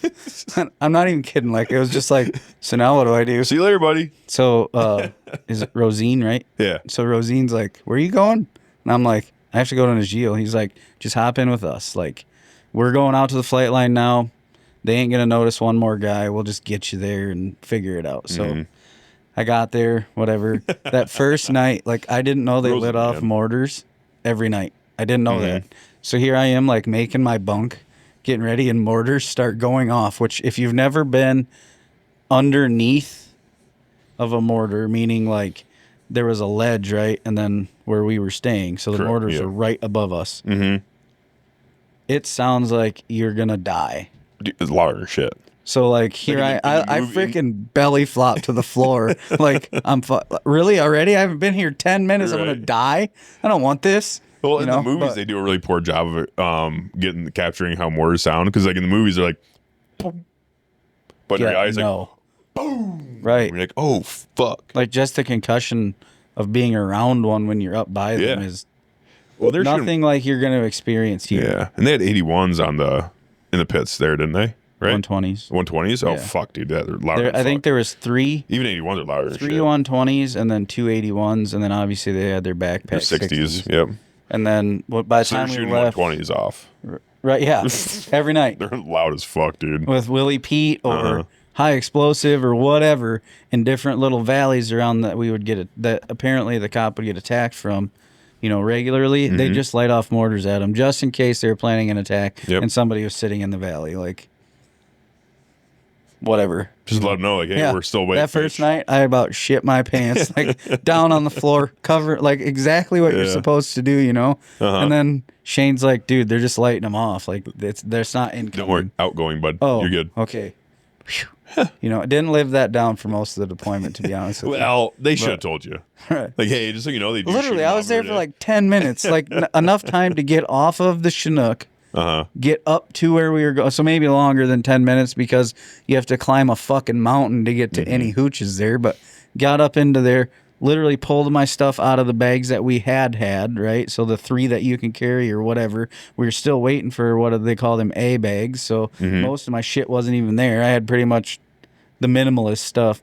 Started getting stuff unpacked to go throw on my bed because it's like 2 o'clock in the fucking morning. Then they start lighting them up and I'm like, fuck. You probably literally waited for the Chinooks to clear airspace. They and they're had like, to have, once they cleared it, they like, just okay, we're good to go. Scared the shit out of me, I can tell you that. Obviously. Oh, that's funny. All right, let's go back to NRL real quick. Yes, we That was should. fun. That was a fun little sidebar, though. That was fun. We should come back. I am due for another. Because I started kind of doing this little like war stories segment, or not segment, but like episodes every once in a while.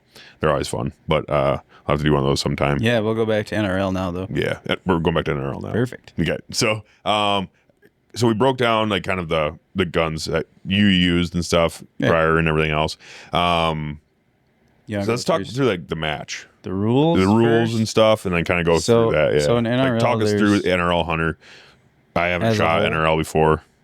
So you have your choice of factory division, which is it has to have a factory skew, can't replace a barrel, nothing. So it's the whole rifle has to be a factory rifle, 12 pounds, under 12 pounds with bipod and scope.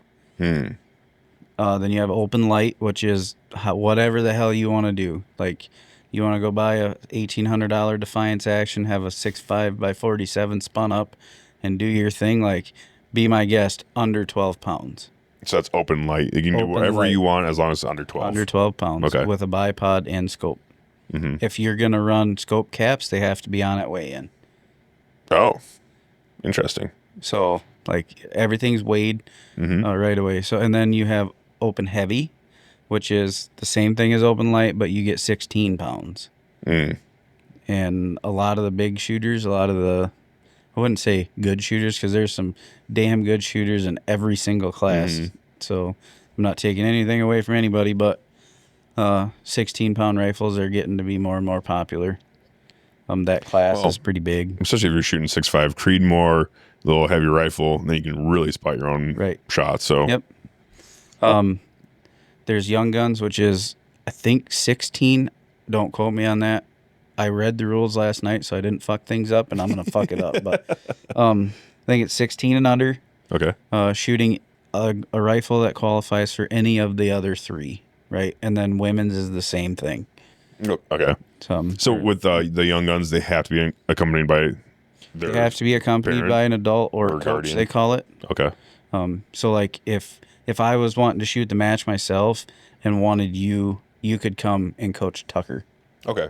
Gotcha. Right? Or if it's something where your daughter really gets into it, but you're not really into it, she could come with me and I could coach her. Right. Well, that's cool.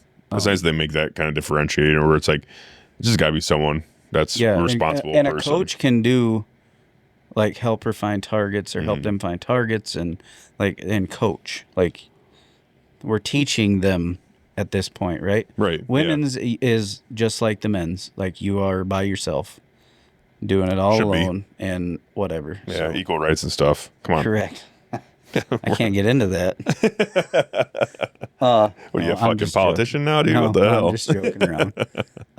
And then, so usually how a match will start is you have a safety brief. In that safety brief, you cover whatever the range rules are above and beyond the NRL rules, and then you kind of go through the NRL rules as far as, skyloading, which if you don't know what that is, they'll tell you what that is. Is that like the most common safety violation? It's not the most common, but it's one of the things. Flagging is probably the most common. Ugh. And the most dangerous. It definitely. And it's not just like if you skyload, you'll get a warning, right? Okay. If you flag somebody, it truly depends on the match director, but some match directors you're done. You will go home. Don't care what you spent to be here. Mm-hmm. Unfortunately, the insurance and everything that goes into these matches, like, you flag, you're out. You can go home and think about it for a while and then come back, but and try again next year. You're not banned. You're just done for the You're just done for that day or whatever, and then go to timeout. Pretty much, kind of. Yeah. As far as skyloading, it's not. Once you get into shooting bolt rifles, you kind of know what it is, and you kind of just, like, even when I went hunting with my 708 on that doe season, like, I found myself, until I found the doe through the scope, my bolt was open. And then it was like, natural. Okay. Then I looked up, made sure my dope was dialed, went back down, closed my bolt, finger on trigger, let her rip, opened my bolt immediately, spent the round, and then my bolt stayed open. Like, that sounds so dumb, but, like, it's such a safety thing that's pushed in this stuff that, like, even when hunting, like, that's just how I do it. But also, it's like, it's muscle memory at that point. Yeah. Why not just keep doing that? Then you're not going to. No NDs. You're good to go. Right. Yeah, you don't have to worry about safety because it's like literally can't go off when the bolt's open. Right. So. You'll have your safety brief, get that all done and over with. You'll be squatted. You can squad yourself, so you literally walk up to the piece of paper. It'll say stage 8. And if there's 4 openings and you got 4 buddies, write your names down. When you're done with the safety brief, you go to the stage. On the stage, there's always like a marker where you set your rifles in between 2 posts or 2 whatever, pointed safely downrange, bolt open with a chamber flag. Make sure it's all clear, whatever. The only time your rifle could literally go off is when you're at least halfway on a target, right? So right, yeah. That's the biggest thing that I can say is just make sure that's the only time it can go off, and you'll be just fine. So you'll go through, and they'll have like a little synopsis of what you're looking for, and then how many positions, how many targets, right? So 2 position, 2 target. We'll just say bobcats, right? So you're out there, you're looking for 2 bobcats. When you run up, your time will start like back by the rifles. Normally, they have other places do it differently, but everywhere that I've shot, that's how they did it. There's a stake where you'll start. You have to have everything stowed. So your tripod stowed, binoculars stowed. Does that mean like on a pack? Right. Oh, damn. Yeah. All right. So you're hunting, you see the animal, now we have to set up for the shot. Like that's what they're trying to do. Is make it to where like you get into a real world situation and you can make this shot happen within, a minute, 2 minutes, 3 minutes. You get 4 minutes. So they'll call time. Once the time starts, you have 4 minutes. You're going to go to the sighting stake, and on the sighting stake right above it, there'll be 2 more stakes out in front. Somewhere within that field of view is your 2 targets. By the first target, since we were talking about stage 8, right? You signed up for stage 8. You're looking for a number 8 placard. Within 20 feet of the number 8 placard is target 1. That's always? Always. Okay. Target 1 will always be within 20 feet. That's the rule. So it gives you like a starting point. Correct. And they can go near to far, left to right. Okay. So if you know that, anywhere from there. Right. So if you know that it's near to far and you found 8, beyond that somewhere is your second target. And that one is not marked. So let's say you find it pretty quick. Now, they're not marked at all. So you don't really know what. There's no like target 1, target 2, target 3, target 4. It's just like you have a certain amount of animals. So if you have 1 position, 4 targets, and you know that it's 4 pigs, you might find 1, 3, 4, 1, 4, no 2, 3. Yeah. And you can ask yes or no questions to the RO. Like, is target 4 up by the big oak tree on the hill crest? Yes. Okay. Now I know I got 1. Now I know I got 4. It's near to far. They're somewhere in here. But remember, everything you do, you have 4 minutes to engage those targets. Yeah.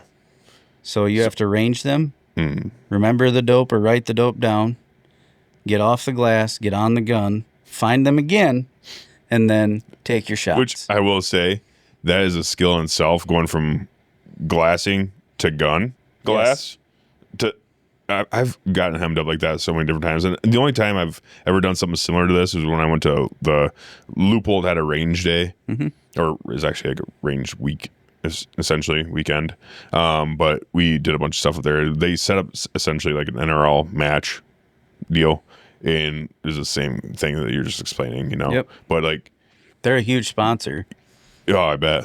Yeah. They're the title sponsor this year for NRL. Fuck Hunter. yeah, that's awesome. So. Loophole's awesome. Great company. But yeah, they going from fucking binos to gun to scope. It's like I lost so much shit. Like in between there, I'm like, what the fuck, man?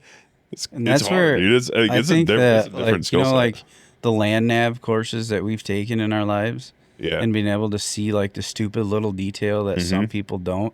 That's where you shine, because you're like, okay, it's beside the down tree 20 yards to the right of it. And then you just remember that, and you're like, bang, bang, and you just keep remembering the stupid little landmarks that they might be beside. Yeah. That's probably a piss poor example, but at least in my head, like that's how I think of it. Like I'm reading a map, and the map is where these are, and that's like not a saddle, but that's a down tree. That's going to be my landmark. Got it. So when you're finding targets on a stage, are you going like, okay, say your binos are on your tripod or whatever, and you're looking, okay, see that target. Are you pulling your eyes off just to get a frame of reference real quick? So truthfully, I never pull my eyes off the binos. So you're finding your target, and you're like, so my binos are doing 2 things for me. Okay. They're looking for targets. They also give me my dope. Oh, okay. So I'm ranging. So you have range finding binos, what you're saying? Yep. Yeah. I'm ranging, and then as soon as I range target 1, we'll say, I'm looking for 2. And whatever it gives me for a range for 1, I'm remembering. Well, you're not writing this shit down. I usually don't write anything down. I have that because for wind call, and then I write the stage details on that. So like if I'm like, shit, was it a coyote and a wolf, or what was it? And I'll look down and be like, 2 coyotes, 2 2 wolves. Mm-hmm. Oh, okay. I know I have 2 coyotes. Where are these wolves at? But Yeah. I don't truly write my dope down much. And that was a thing. I shot a couple of the one-day matches with Jim, and Jim was like, why are you writing that down? Memorize it. How hard is it to remember 11, 13, 21, 27? Well, we started this podcast off with me admitting that I'm retarded. So pretty hard, Jim. All right. No, it's real. Once you get in the rhythm of it, Yeah. like, it's not bad to just memorize them. There are times where I'm like, fuck, was that 27, 26? Mm-hmm. Don't fucking remember. Then you just send it. But I'll just dial so big rule. Split the difference, buddy. Rule of thumb for like anything, right? Yeah. The bullet can't hit the target if it doesn't fucking get there. So if I remember 27, but I think it's 26, I'm still dialing 27 because truthfully, there is nobody in the world at 500 yards that's going to notice 0.1 mil. Mm-hmm. And that target don't give a shit. That's true. So it ain't going to get there if I dial less, but it'll get there for sure if I dial more. So if I think That's I remember, fair. and usually it's not that I don't remember, I just start second guessing myself, like, fuck, was that 27? Yeah, you in your own head. 27 fucking Or bang, thinking shit a little bit. But yeah. yeah. Memorizing little numbers like that ain't that big of a deal. But you also have to remember, with it only having 4 minutes, the 10 seconds it takes me to pull out a pen, take the cap off, and write 1.1, and then start looking again. Mm-hmm. That's 10 seconds I have on the backside to take a secondary shot on a target. True. So the more that you can just kind of remember a little stupid stuff, the better off, in my opinion, that you're going to be. For sure. Again, I am not the best in the world, mediocre at best, but I do watch some of the better people in the world, and they're not writing a lot of dope down. They're doing you got a point. They're doing a lot of it by memory. Mm-hmm. And if you shoot a lot and you just, truthfully, there's not a whole lot of rifles out there that the dopes aren't within 0.1, 0.2 of each other, from a 6.5 all the way up to a 7 mag's a horrible fucking, because that's pretty flat shooting big cartridge. But you understand what I'm getting. Yeah. 308, right? 6.5 to 308. I mean, you're like 0.3, 0.4 difference at 500. Mm-hmm. Is that a big deal? Yeah. Probably not. Probably not, Mm-hmm. right? Like, you'll see it when you're shooting paper. On these targets, they're 2 to 3 MOA targets. The majority of them, probably not going to see a big, So the biggest thing is like the speed of finding it, ranging it, getting on your gun, and taking your shots. So that's like the biggest factor. I run a of NRL. timer, and when my timer says 2 minutes, if I gotta haven't shoot. found all 4, I'm swapping to the rifle. So you basically have a thing where you're like, okay, this is my cutoff time. Yep. I'm going to search for this long. What I find is what I find. I And you tried need to 3 be minutes, but you'd be surprised if it's 4 targets and you need to rattle off 4 rounds. That's a good tip, because when I was doing the Loophole Range experience deal, I got busted on time a lot, where I was like, okay, I finally found them all, got my ranges, and I started getting on the gun, and I shot 2 targets like time. I'm like, God damn it. Like, I finally found them all, though. Yeah. But like, I'm a little autistic too, so I'm stupid and autistic. And like, I'm like sitting there and I'm like, I need to find all the targets. If I don't find them all, there's no chance of me shooting them all. But then you start thinking, it's like, well, if I find 3 out of the 4, and 6 is better than a 0. Exactly. A 4 is better than a 0. Yeah. Hey, You gotta get on your gun at They some give point. me And start shit shooting, all the otherwise you're time gonna because get we a were 0. in Oklahoma. He had a 4 raccoon stage, and I found 1, 2, 4, and I didn't know that was 4. I thought it was 3, so I was just gonna hammer him. I shot that raccoon 3 fucking times within probably 5 seconds, and the dude's like, "Are you shooting an AR?" Nope, bolt gun. I just like you just learn to rack and stack, and it was like bang, ping, bang, ping, bang, ping. 2, sweet. Nice. Fucking forgot 3. I thought I was Nice. on 3. I was gonna look for a minute when I got done shooting, but apparently I'm done now.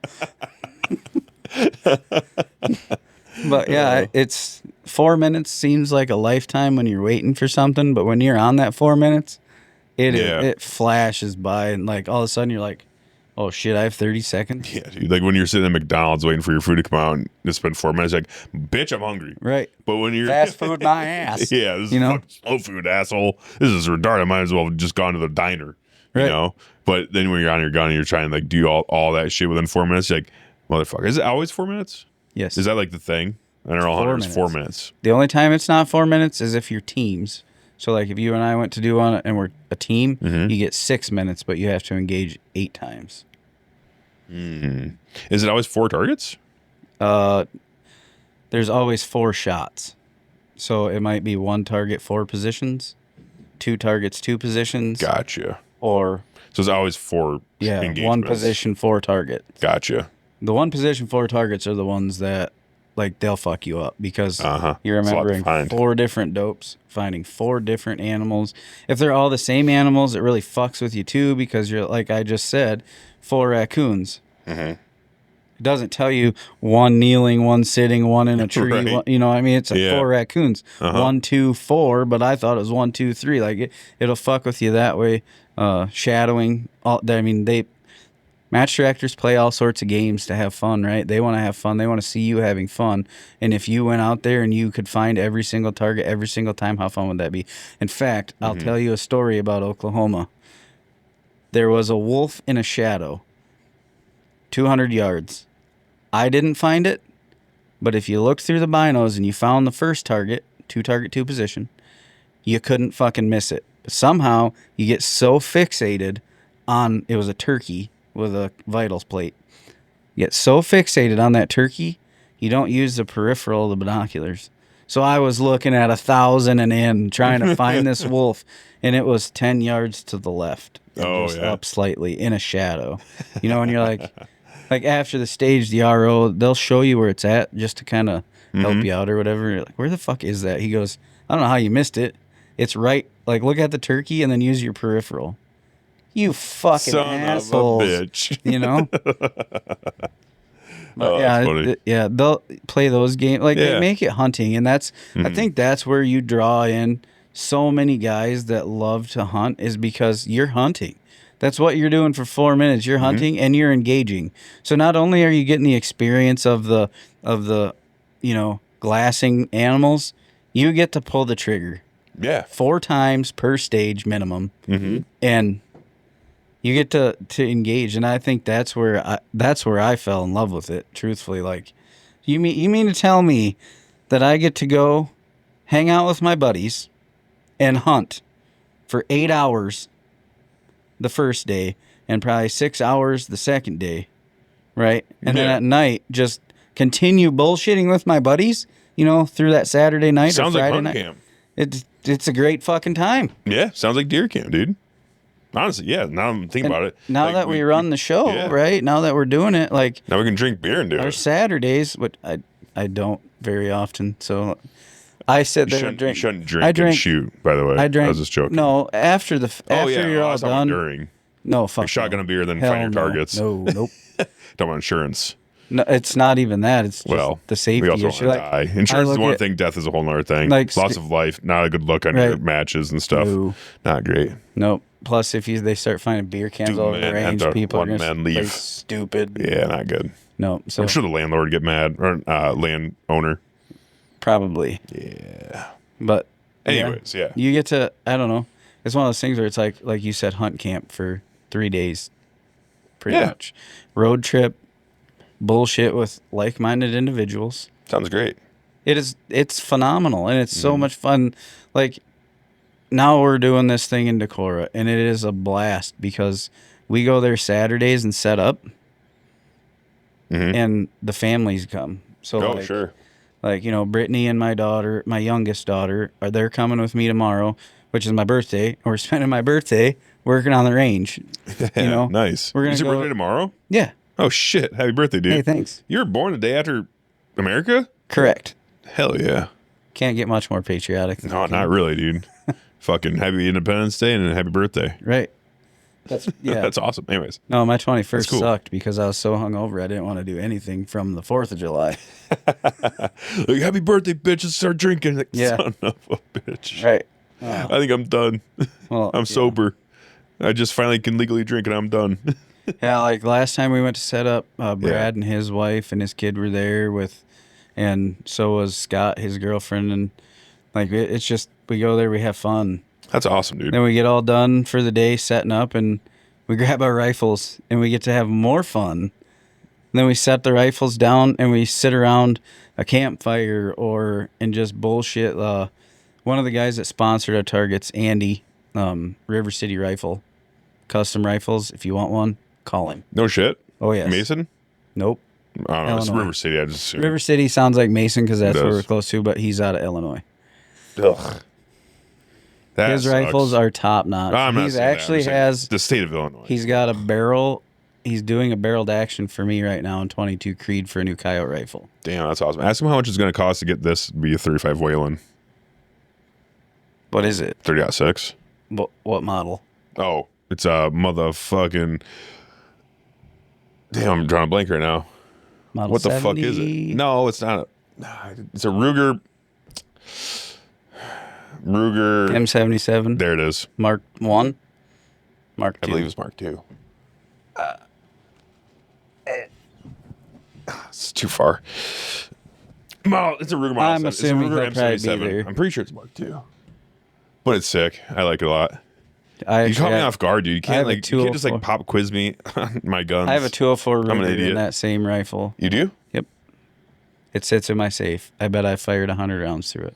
I bet I fired. It's not threaded. Come on. I don't know if you've ever shot an unsuppressed 204 Ruger. Not a whole lot of fun. There's a lot of shit. Oh my God. Really? I never shot a Take 204. a 22 250, which is a lot more powder, times like 3. Really? It is. I've never shot a 204 Ruger, Stupid. period. Oh, come on over. Okay. Super light recoiling, fun as shit for kids. Mm-hmm. Coyote Just louder killing than fuck. machines, just louder than fuck. Just not any fun. I shouldn't say that because like my match rifle, that's not suppressed. That's I'm running a big break. Actually, I have a Cortina Precision tuner on it. Cortina. Is that the guy that does the shit on YouTube? Cortina? Yes. Is he the guy that does like That puts like 1-inch groups at 1,000 yards together? Yeah. Yeah, that'd be him. Okay. Yep. He's the man. Yes. Definitely can outshoot me. Yeah. Any day of the week. Probably blind he could outshoot Yeah. me. But His shit popped up on my YouTube algorithm. I'm like, damn. I just looked into him just a little bit. I'm like, damn, that guy's fucking pretty baller. But he does that. that's F class. What he shoots is F class. I don't even know what that means. That is bench rest. So like, Oh, so he's. you think that like PRS guys are particular about reloading? We went to a bench rest match last weekend. Right. My rifle shoots just fine in NRL Hunter. Turns out you cannot use one rifle for bench rest and NRL Hunter because they look at you like you really shoot that thing because it don't fucking look like it. You know, like garbage groups at 300, and you're like, wow, you guys take this pretty seriously. Can I take it off the bench? Right? Can I put it on a tripod? I'd probably shoot better. We do tripod Standing. shooting. Yeah. I get a lot of shit for that, but I shoot a lot of my matches tripod standing. Well, Coyote Hunter. Yeah. Kind of makes sense. And that's why I do this. Mm-hmm. Like Right. last year, there was a coyote. Actually, I missed one coyote last year, and I remember missing it. I bet you do. If you only missed one, you're like, we went coyote hunting one night. It was Ryan, myself, and Logan, which it's really rare to get that anymore because Ryan and I work stupid fucking hours, and it's hard to get all three of us to kind of go together, which is sad because we're actually a really good fucking team when we can all kind of get together and go. But we went out by Mitchell, and this coyote snuck all the way around us, and it started running across the field, and I yelled at them two. When it stops, I'm killing it. The range was 460. I headshot it. On the run? No, it stopped. I said, when it stops, when it stops, I'm shooting. That's right. I'm killing it. And my brother's like, are you fucking shitting me? And I was like, thank God I didn't eat those words. You know, like, that was pure luck. No wind. Like, just Yes. thank you. That's the perfect conditions for Zach. Right. Yeah. Yeah, perfect conditions for anybody, really. You want to learn how to shoot? Learn how to shoot with no wind, gain your confidence, and then go to somewhere with 5 mile an hour. It'll fucking humble your ass real fast. Start shooting indoor and then get humbled outside. Have you ever heard about that range that was in, I don't remember if it was Houston or Dallas, that got shut down not that many years ago in the 70s? This dude, he was a cement contractor. There's a big story about it. You'd have to look it up. He was a cement contractor, but he was trying to fit. He was a bench rest guy. So he built a 100-yard bench rest, and like they were shooting one whole group's 10 rounds. indoors, no wind, perfect conditions, same humidity.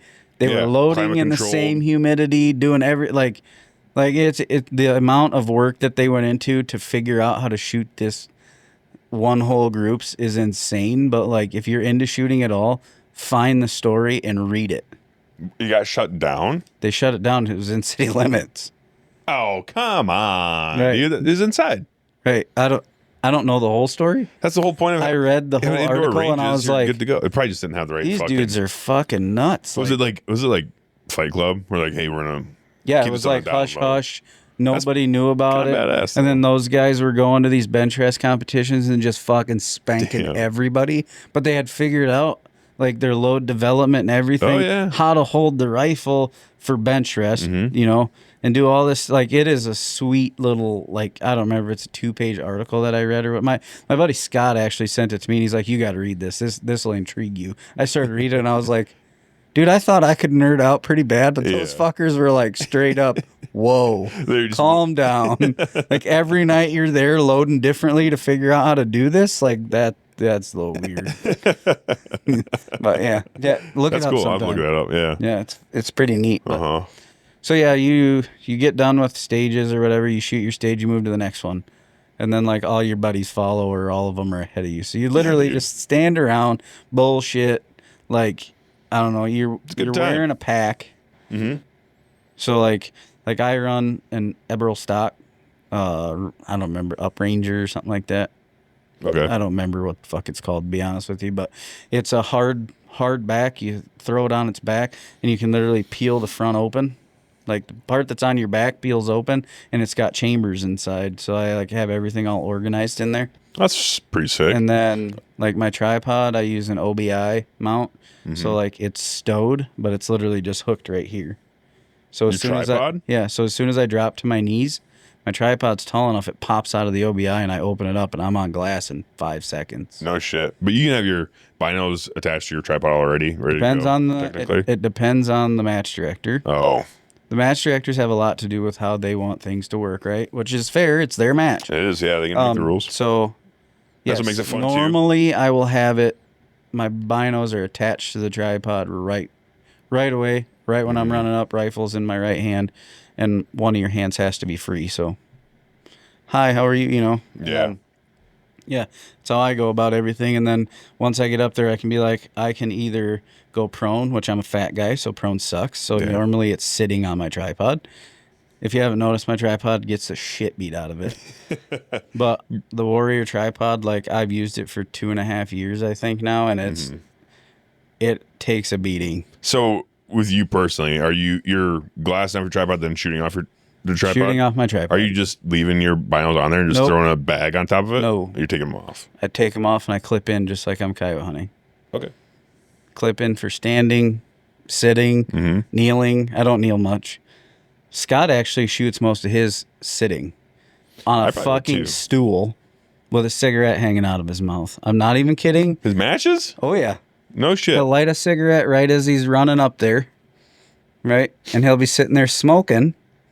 He'll pop his little chair out, get his or you'll see him. He'll grab his chair out of his bag. He'll chuck it to where he's going to start shooting, and then get on his tripod, glass, range, do his thing, pull the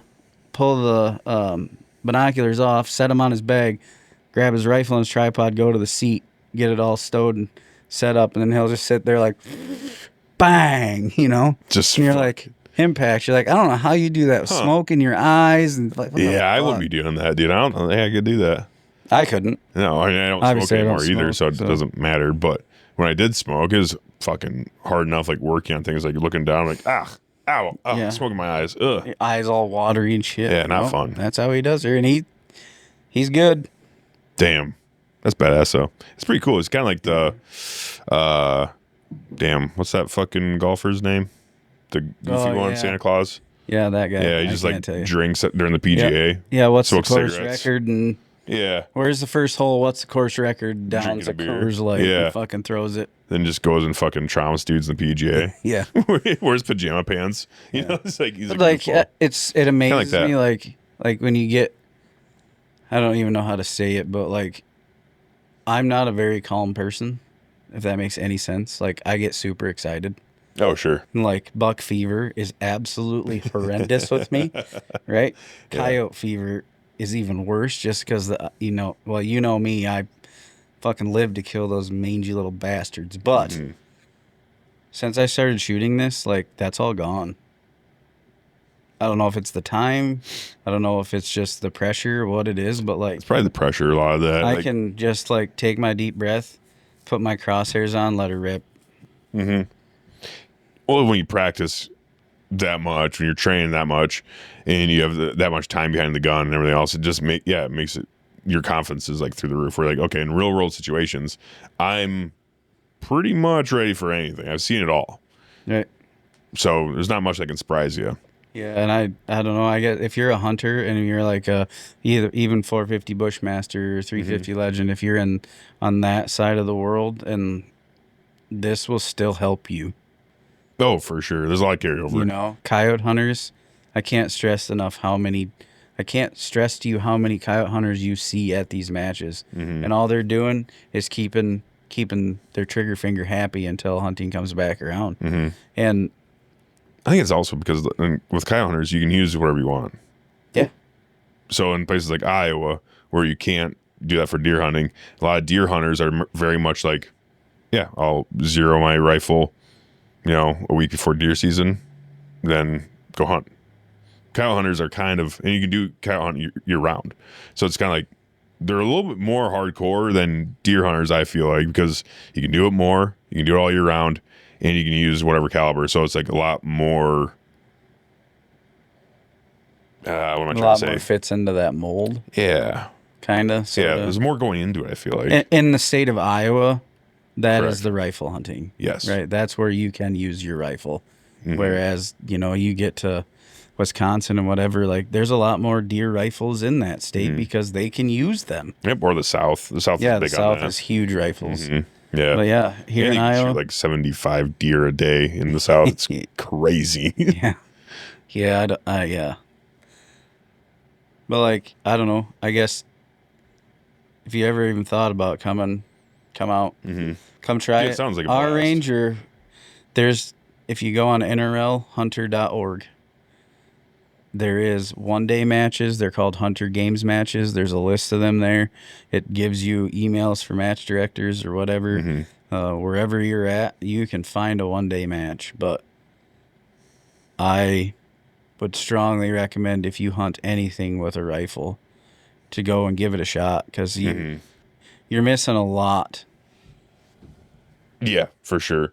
There's definitely, I think it's the most accurate training you can get for real life hunting situations. Right. So, I mean, if you're a big time hunter, and especially if you're a rifle hunter or something like that, like, yeah, I mean, it only makes sense. Like, if that's your life, what else are you gonna do in the summer, dude? You can't hunt deer or elk when it's July. Right. So what are you doing? And it's a way to practice. Like, it's a way to put rounds down range and not just be on paper. Yeah, right. Not just your backyard, 0 to 100 and call her a night. A lot of the match directors are going to make some targets that are going to be hard. Even though you know where they're at. Like, we do a lot of vital plates.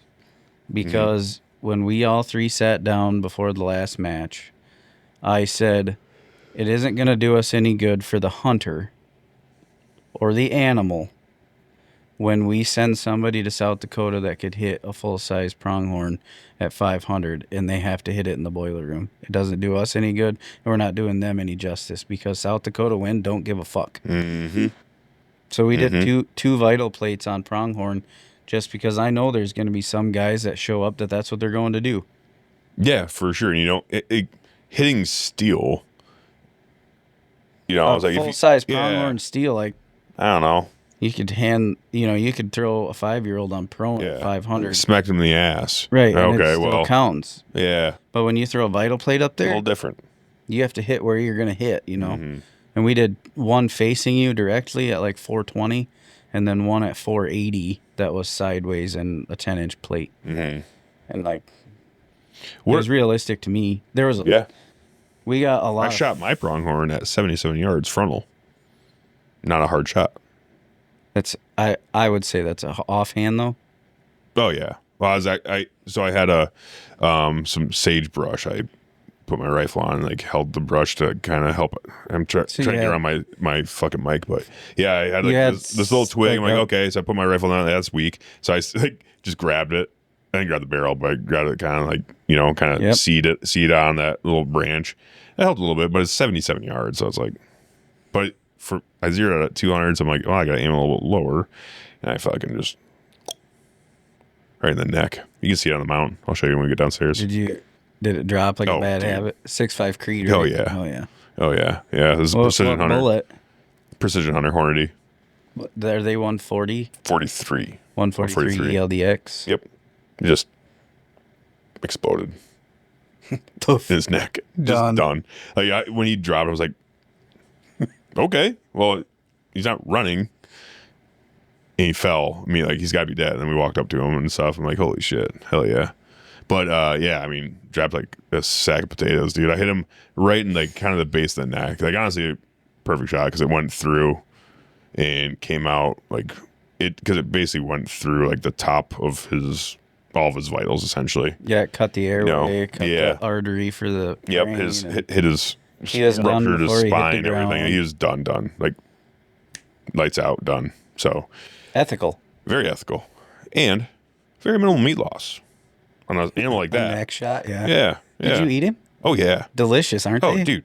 The best. Probably one of the best wild game that I have ever eaten was pronghorn. Fucking delicious. We did backstrap as medallions. Mm-hmm. Didn't put bacon or nothing with them. Just, like, literally, they're so, like, lean, you can't fucking, you sear both sides and it's done. Yeah. But they were like sweet. Oh, I can't even explain. It's just delicious. Very good. I thought it was delicious. Some people like didn't like it, but I think a lot of it comes to how you handle it. Because they are they fucking stink. They they smell. They're potent as hell. Yes. The scent of them. And if you get that all up on your meat, like if you're grabbing their hide, then grab the meat, and then grabbing their hide, and then grab the meat. Yeah, it's going to probably taste a little fucking off. But I was very meticulous when I was dressing them out and stuff like that, where, when I was skinning them, I'd take his hide and roll it away from the meat. Skin, roll. So my hands weren't touching his hair. It was always staying on the inside of his hide. And I skinned them all like that, essentially, and rolled away from the meat. I was very particular on how I dressed them. With whitetails, you don't have to be as particular because they don't really stink. As long as you don't hit the tarsals, you're good. You don't hit the tarsals and you don't like touch them very much. Correct. A whitetail's not as finicky. I feel finicky. Like the pronghorn, I felt like we cooled the meat right away. Like got it to the truck, put it on ice. Get it cold. And then we actually went and found somebody with a hose that would let us hose the meat down and get it chilled. Is obviously what is groundwater, 56 degrees or some fucking thing. And until that we could touch the groundwater and touch that meat on the inside of the rib cage. Feels the same. We just kept fucking, hosing it off. Mm-hmm. And kudos to that guy because super nice guy apparently. But he allowed us to do this. Yeah. Like we're like garden hose, knock on the door. Water's not free. No, especially out there. Like it's so weird. Yeah. It's so weird to me. Water. Like when you start discussing water and you go west, like it is like limited on how much each household can use, and we're like, oh fuck. I have 5 kids in my house. They're all going to take a fucking 50-gallon bath tonight. Nobody's going to tell me no, you know? But you go west, and they're like, no. You got to be pretty careful. Lenient on your water usage. Yeah. New Mexico is the same way. I mean, it's just with those pronghorn, like, they had watering holes, and it was actually really wet when we went there. It was a really wet year, and it was still, like, arid as hell. Like, this dog's got a pretty good year. It's pretty wet. I'm like, You're pretty wet and mine are different, I guess. Still dirt, dude. Like it's just sand dirt. But there were spots like you could see in some low spots like, wow, it looks like a food plot. And that's where a lot of the pronghorn like to hang out. It's the best food. Best food. So we noticed it was alfalfa fields where the farmers would have alfalfa and they fucking loved that. And the ranchers hate them for it. Yeah, because they tear up their fence because they don't jump over. They just blast through them. They either blast through or they go under, get their horns caught and fucking cut them. Yeah. Then you have fucking calves loose. And it's so weird out there, too, because there's like, I don't remember how long it is, but different states have different laws on cattle. So like if you own cattle and they got on my property and they were there for X amount of days, I rebrand them. They're mine now. Yeah. Like that, and that's how the laws work. So I can see why they get pissy, because they leave their cow. They don't leave them. Like they obviously go check them. Mm-hmm. But who's gonna count? 1,200 cow calves and make sure they're all there. If they're missing 10 or 15, Yeah. like you're not gonna sit there Until it comes time to butcher and shit. Right. Until it comes time to butcher and shit, and then you're like, fuck. Where'd those 10 And then you check your fence, like, God damn it. Well, neighbor got 10 free calves, I guess. Son of a bitch. Now I'm pissed. That's a lot of money. It is. But yeah, I don't know. Going out west hunting it's different. It's different and it's fun. Yeah. I think I went 3 times now. 1 mule deer and 2 pronghorn. Mm-hmm. I've been out a couple times saying haven't gotten an elk yet. Went to Idaho twice. Saw one. That was pretty sick. Saw one elk. Well, no, you're trying to elk, bow, right? Yeah. Yeah, I'm probably gonna start getting in for draws for rifle just because that's my game. But yeah, I mean, archery is cool just because it's in the rut. I heard a lot of elk. Just getting on them, I bet it's just hard, dude. It's hard as shit. You just got. I don't know. I'm also an Iowa guy, and I was going out there unguided, over the counter tag, running into everyone else and their mother. And I'm like, this is like and you just got there in the mountains. You're like, holy fuck. And you're sitting there on X, and you're like, okay, 100,000 acre track, woods, mountains and stuff like that. Where do you even start? And you start narrowing stuff down, and you get out there and you see the mountains. You're like, shit. I realize why there's not a lot of cars in that pass. Or how do I get up there? How the fuck do I get all the way up there? And I don't know. It's just different. You just go out there and you realize how vast the West is. You're like, holy shit, this is a different area. Like, this is totally different than Iowa. And I don't know. It was fun getting out though and doing that thing. But next time I do it, I'm probably I'm going to go to Wyoming, and I'm probably going to do it at least semi-guided. Might do like a drop camp type thing where there's a guide there for after I kill, if I do kill, where I help pack out with like horses and mules and shit. But semi-guided, like they don't go out there and they're not with you, but they'll be like, go check over there. Yeah. Go check over here. Like, let me see your map. Check there. Check that spot, and like sit there and wait or bugle a couple times. If you don't hear anything, go over here. They'll give you tips, but they won't like go with you. Right. You're paying for them to tell you where you're basically paying for them to do the, how do you say it? You're paying them for their knowledge. The homework. Yeah. They're doing the homework. They live there. Right. So they see them animals. Yeah. It'd be like somebody from down south coming up here and being like, hey, do you know anywhere I could probably kill a deer? And you'd be like, yeah, over here. If you give me $1,500, I'll tell you the woods to go to. I'll give you my pen. But I'm not gonna. Yeah. I'll tell you where I know where big deer are at, and good luck to you. Exactly. Yeah. But when you're doing semi-guide, you have a camp. Yep. So you have a So you have a chef or a camp chef or a cook? No, you just have really? a tent. Well, at least the ones I've looked into, it's like, here's your tent, here's your stuff. Like, we get you into camp. Well, this is more drop camp. Semi-guide is more like they're there with you. They're not, I don't know if they're necessarily cooking for you and stuff, but they're like in camp with you. Drop camp is more like they get you out there and they're like, all right, check these areas. I'll see you in a week. That's fun too. That'd be fun too. Never done that.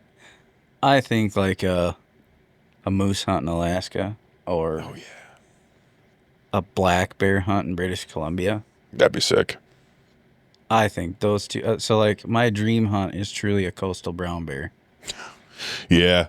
I mean, that would be fun. I want to do that. 2 apex predators facing off to figure out, like, is he going to eat me before I can shoot him, or what's going to happen here? I just feel like that'd be so fun. But me being a predator hunter anyway, like, I want to kill a wolf someday and a bear. Both. Well, obviously there's more than one, but I want a brown bear and a black bear. Well, I would love to go out to like Idaho and hunt wolves, especially Idaho. Like, tags are like, you got a rifle. I've got a rifle. Yeah. What are we waiting for? Especially veteran tags. They're like they're $10, dude. No, I'm pretty sure they're $11. Well, there, yeah. See, so we go spend $22 combined. Yeah, and just I'll bring a Fox Pro. We can do something. I mean, we could fly out there. We won't have like a bunch of like we won't have 1,000 pounds of elk if you got one. So you just fly out there. hunt for a week, fly back. I'd be That'd be more sweet. than willing That'd be to sweet. go wolf hunting. Like That'd be that. fun. It's actually I'm assuming you're probably pretty not good going goal to mine. call them like that. Like probably you have to almost not. find a dead animal of some sort and sit on a decently fresh carcass. But like, I think the best time, even if thermal was illegal to use for hunting, if you could use it for scouting, like we could just wait and look and find and.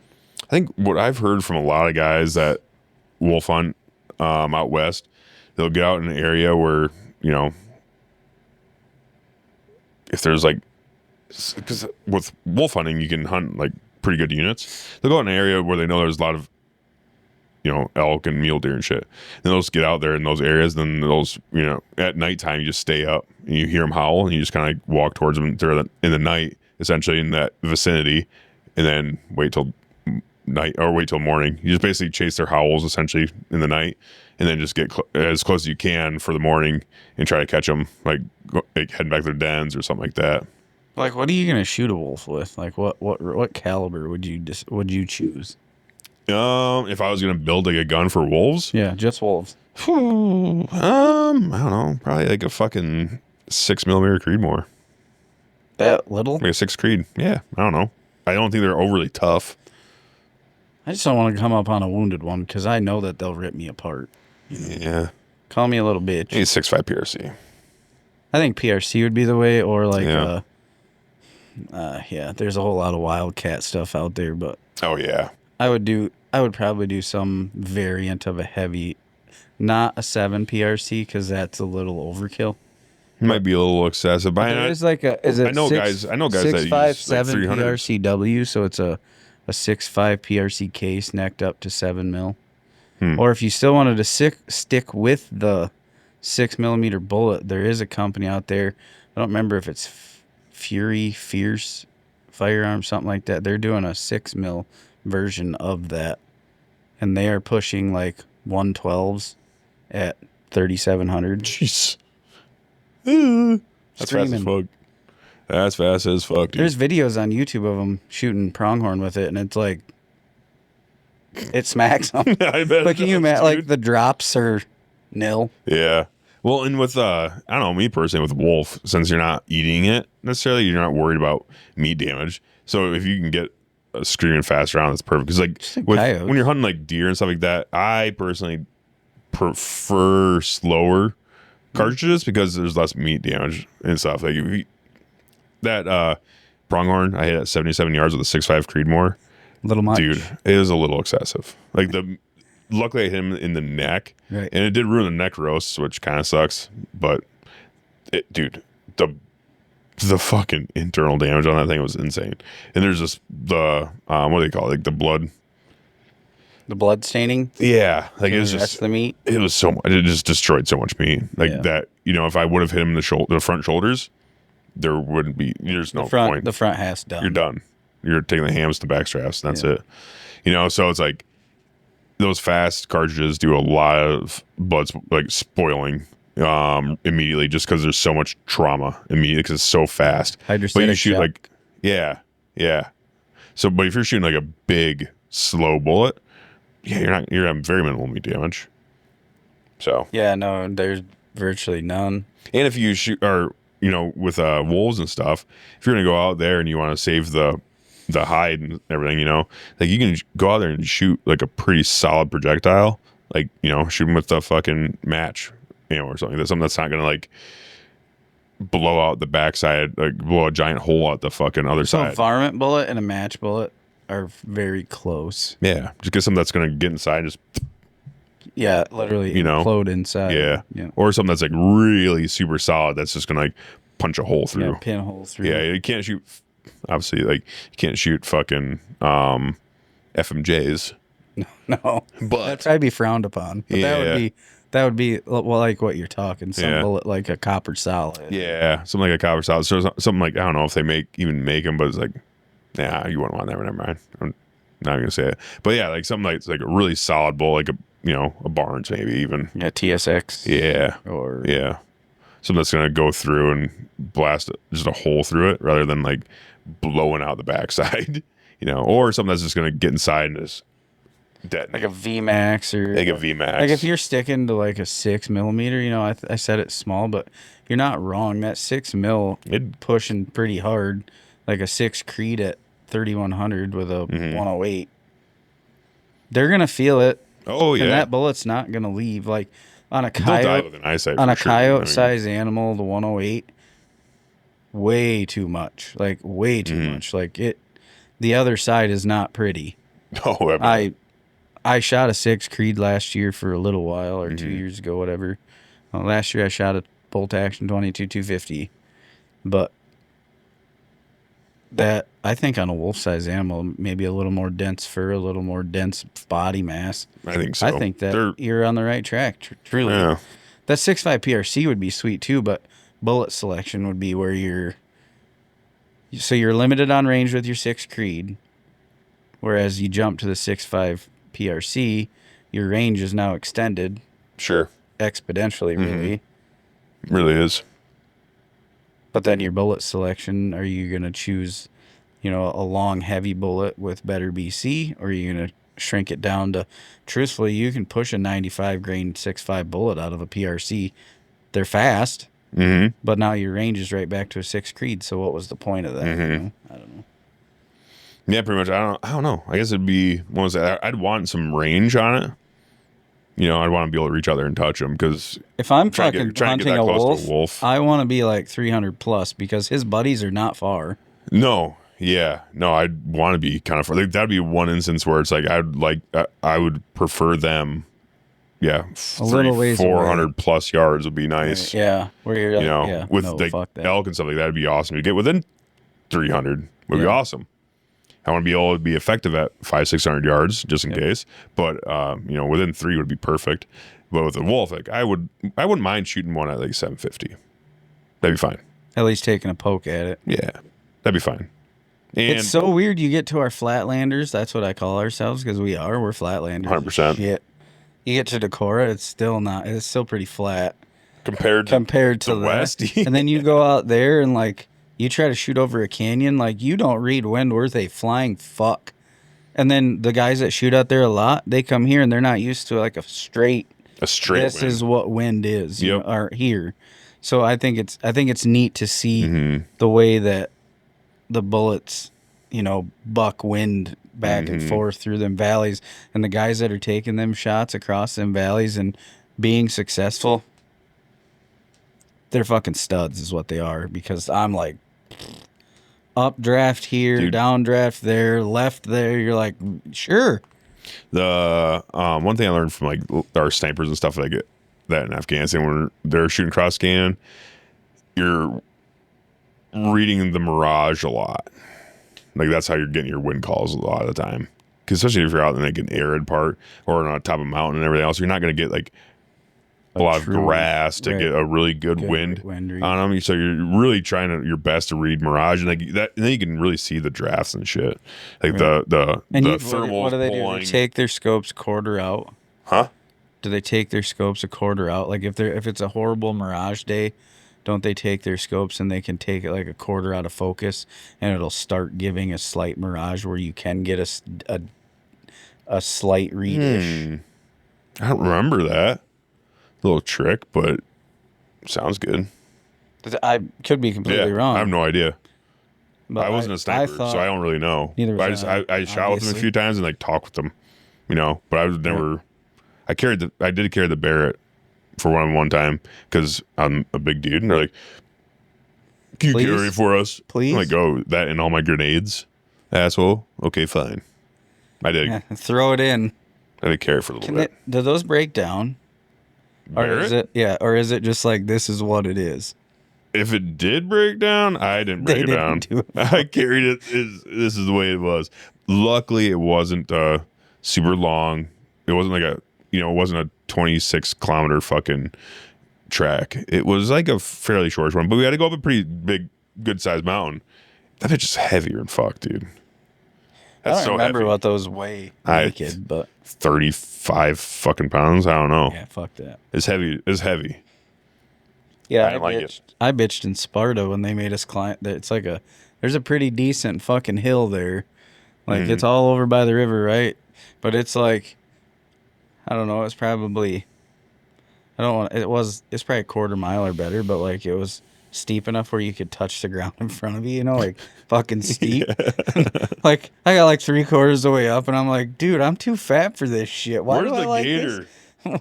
Why do I like this fucking sport again? This is bullshit, you know? And it was like, it snowed Wednesday or something like that, so it was like half slick and Yeah. Going prone, you just knew if you needed to go prone, you were fucking Yeah. wet because it was just Fuck that these way. clothes.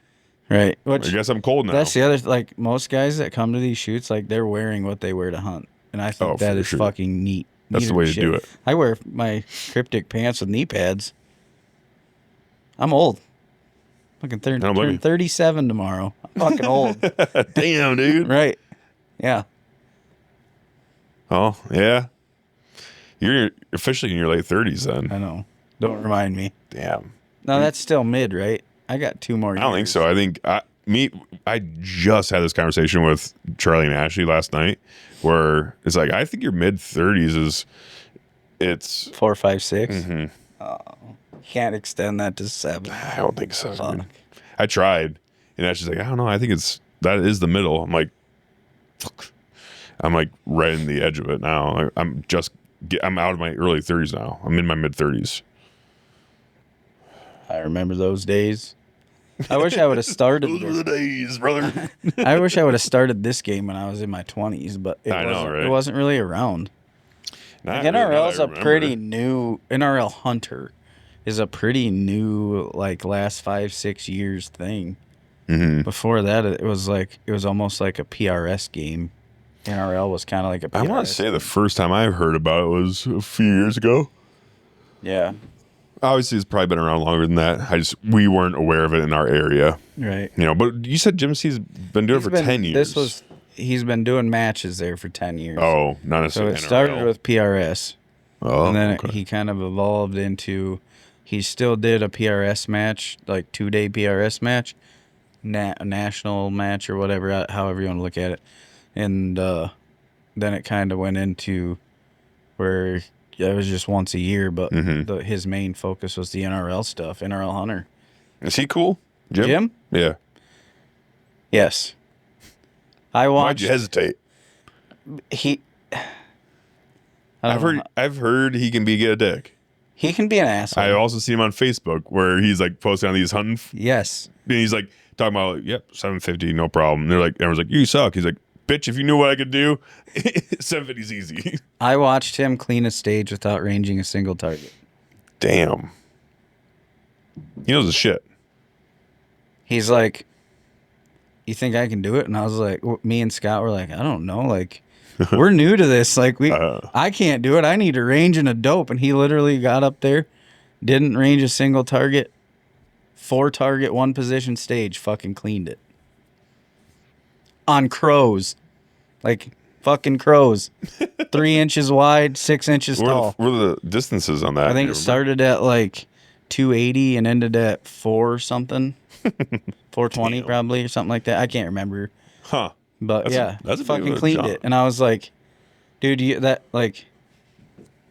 the way he talks, he'll come off a little arrogant, and I don't mean that in a bad way, but it's not arrogant. It's just like he knows his capability. He's super confident, and that can seem arrogant to 100%. people that aren't as confident. Correct. That's what I've heard too. I've never met the guy, and that's definitely how he comes across on like Facebook, because I've only seen this, and he just popped up. Like, I was like, who the fuck is this guy? He's kind of a dick.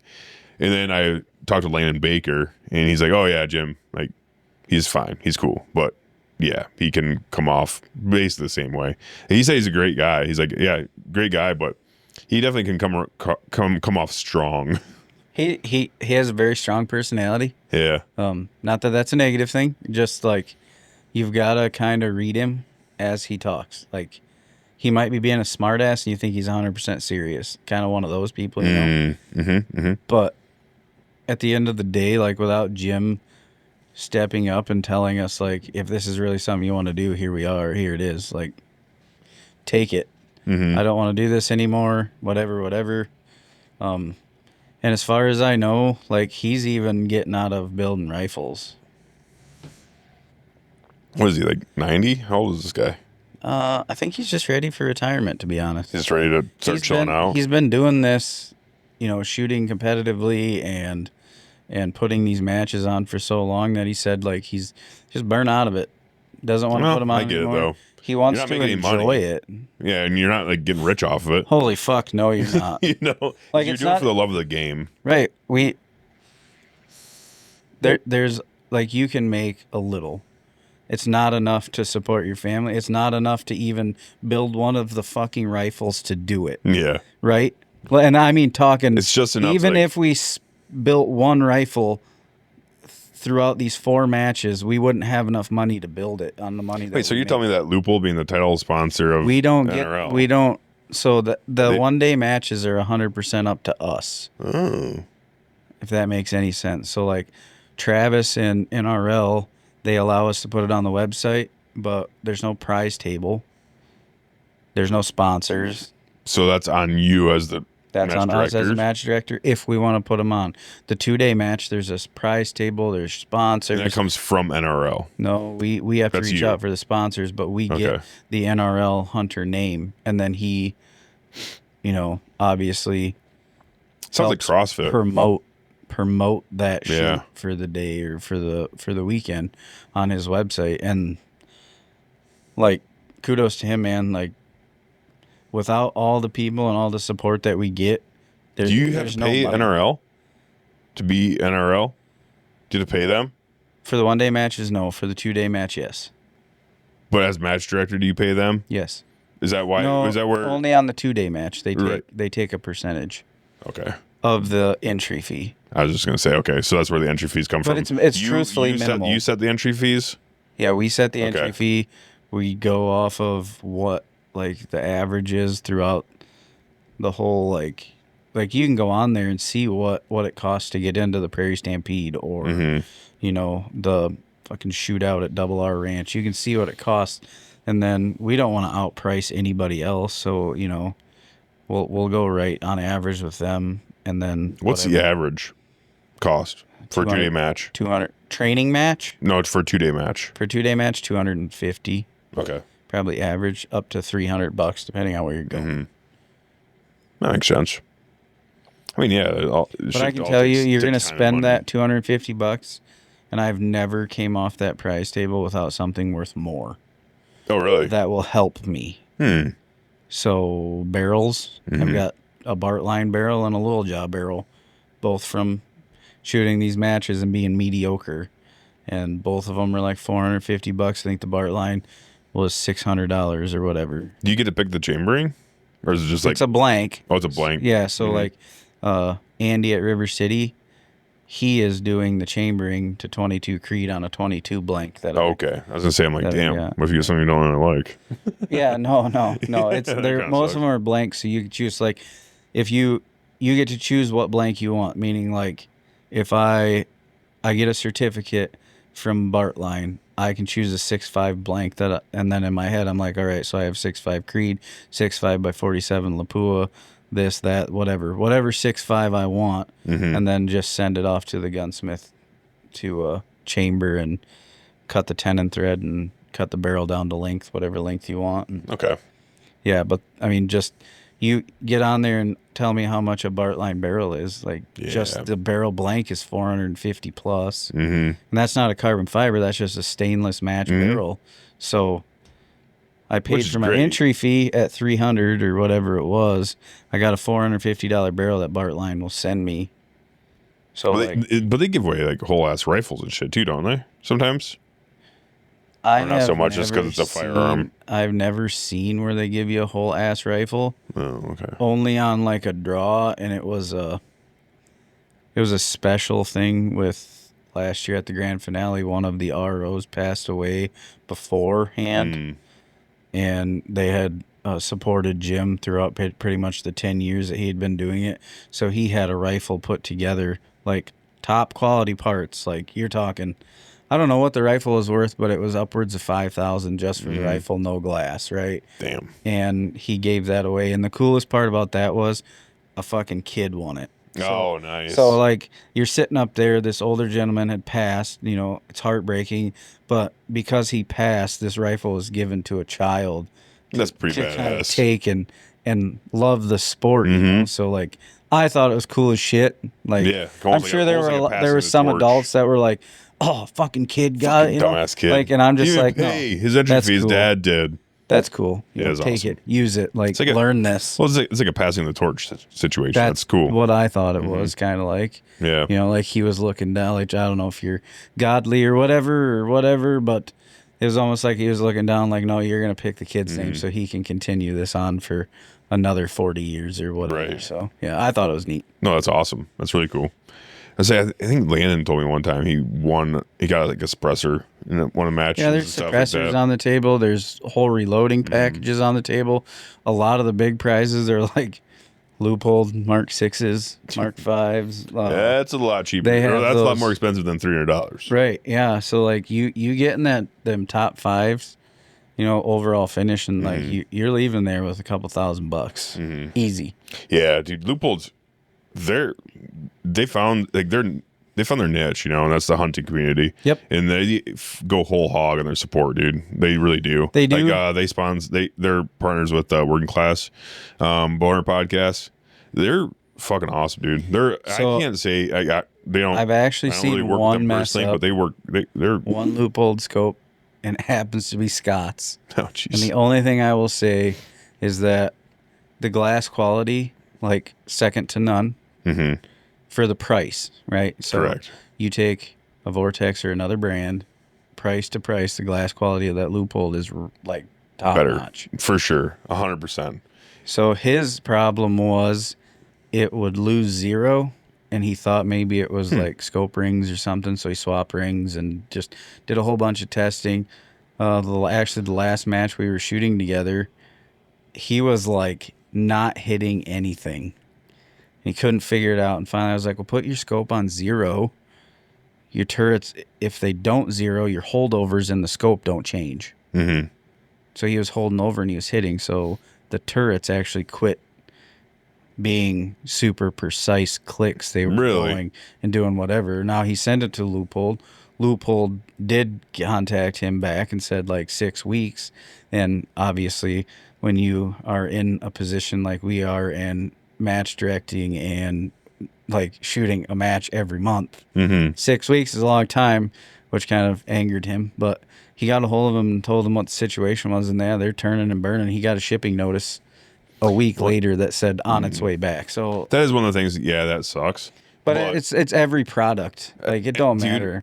Shit's gonna break eventually, or shit's, you know, it's like these rifles, mistakes happen. I will say, in my experience and the experience of a lot of others, like Leupold, they have a really good warranty. You're probably not going to use it, but if you do need to use it, then it's there. But also, it's like shit does happen, even with like really high quality stuff. Shit happens.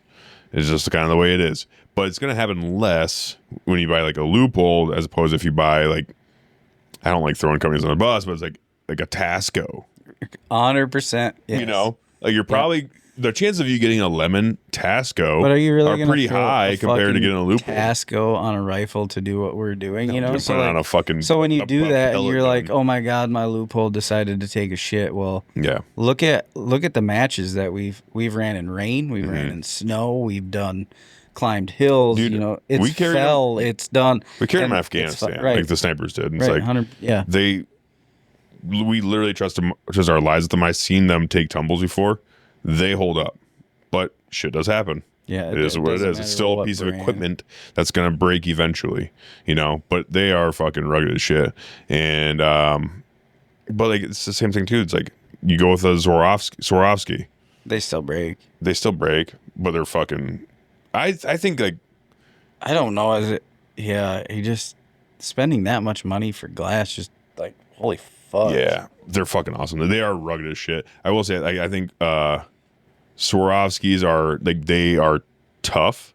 I just don't think they're as tough as like a Leupold, but they are beautiful and they're a joy to look through. Yeah, they really are. Their glass is fucking magnificent. Their binoculars are the best I've ever shit. looked through. but I still feel like, I don't know, maybe it's just the price tag, but I feel like I have a pair of Swarovskis in my hand. I'm like, ooh, put them right back in their case. It might be the price tag too, though. They might be more rugged than I'm giving themselves credit for, just because they're so expensive. But like Leupold binos, or Leupold glass, period. It's like they're not cheap, but they're not like it's not out of the ballpark expensive for a working dude. Exactly. And when I have my Leupold binos, it's like if I drop them down the side of a mountain and shit, I'm like, damn it, go grab them, put them back, and they're gonna be fine. And I'm not worried. And if they are broke, you're gonna get. I mean, even if it's 6 weeks, you're getting another pair. You're gonna fix it. Yeah. And I think that's the top of the line. Anything like they have some sort of glass. Period. They have some sort of warranty. Yeah. For sure. Vortex. That I run a Vortex scope. Vortex is good too, though. Like depending on the I run the Vortex, and I've never had an issue. You doing the Viper PST or something? Yep. Yeah. That's what I'm running. Yeah. I don't have the money for fucking the Razor HD. Yeah, it's a little. I'd buy a Leupold then, personally. I'd rather have a Leupold Mark 5 or me and Scott something. both bought the Vortex at the same time. This year he swapped to the Leupold because he wanted something different. He wanted a 55 millimeter objective instead of a 50, just for a little bit brighter in the shadows or something. I don't know. He's a lot more technical than I am. I just go out there and squeeze a fucking trigger and have fun. Like it's. I shouldn't say that he's like that. He's super calm. Like he doesn't get rattled. So like that's why he shoots so well, because it might say 30 seconds. He hasn't squeezed the trigger yet. Takes a puff of his cigarette, throws the rifle on, cleans the stage. Like, fuck you, dude. Like fuck you, I'm like, you know, what the fuck? I need time. 30 seconds, shit. You know, I need time on the gun. He just doesn't rattle him. You know? But he was pretty rattled when that scope started being. Oh, I bet that when it was tracking wrong, he was just like, I don't fucking get it. He was blaming the rifle, and like. Which is crazy because like they, like I said, when I was at the Leupold thing, like they were talking us through a lot of their tests and everything else. Like it's just like, but shit happens. It does. It's nothing. I don't think it's a craftsmanship thing. I think it's just something. Yeah. Something within the scope didn't like. And you have to remember, we're dialing these a hell of a lot more than a Hunter. Correct. 4 times a stage, 2 times, maybe only 1 time a stage, but 8 stages in a match. Do the math on that. How often is a Hunter dialing? He might dial twice in a season, if at all. Honestly, a lot of guys just zero and hold. Yeah. So like when you're trying honestly, to think about that. The average hunter out there, they don't dial. How many guys are dialing? The average hunter, none. I don't think so. I think the average hunter is doing holdovers, dude. Right, or Kentucky windage. Right, or they're going like, CDS. Okay, so I know that this dash with what the box says is 200 yards, and this one's 341, and this one's whatever. If you're getting a hunter, especially like an old timey hunter and stuff like that, like he'll go out there and he'll shoot, 0, 100, 200, 300, 400, good to go. And just don't shoot past 400. Yeah. Yeah, that's not. Or you can practice, train, and dial, and be way more accurate. Have the exact same sight picture all the time, every time. Yeah. Me personally, I like to dial because I like to have the same sight picture all the time, every time. Yep. Because it just makes things easier. Don't dial wind.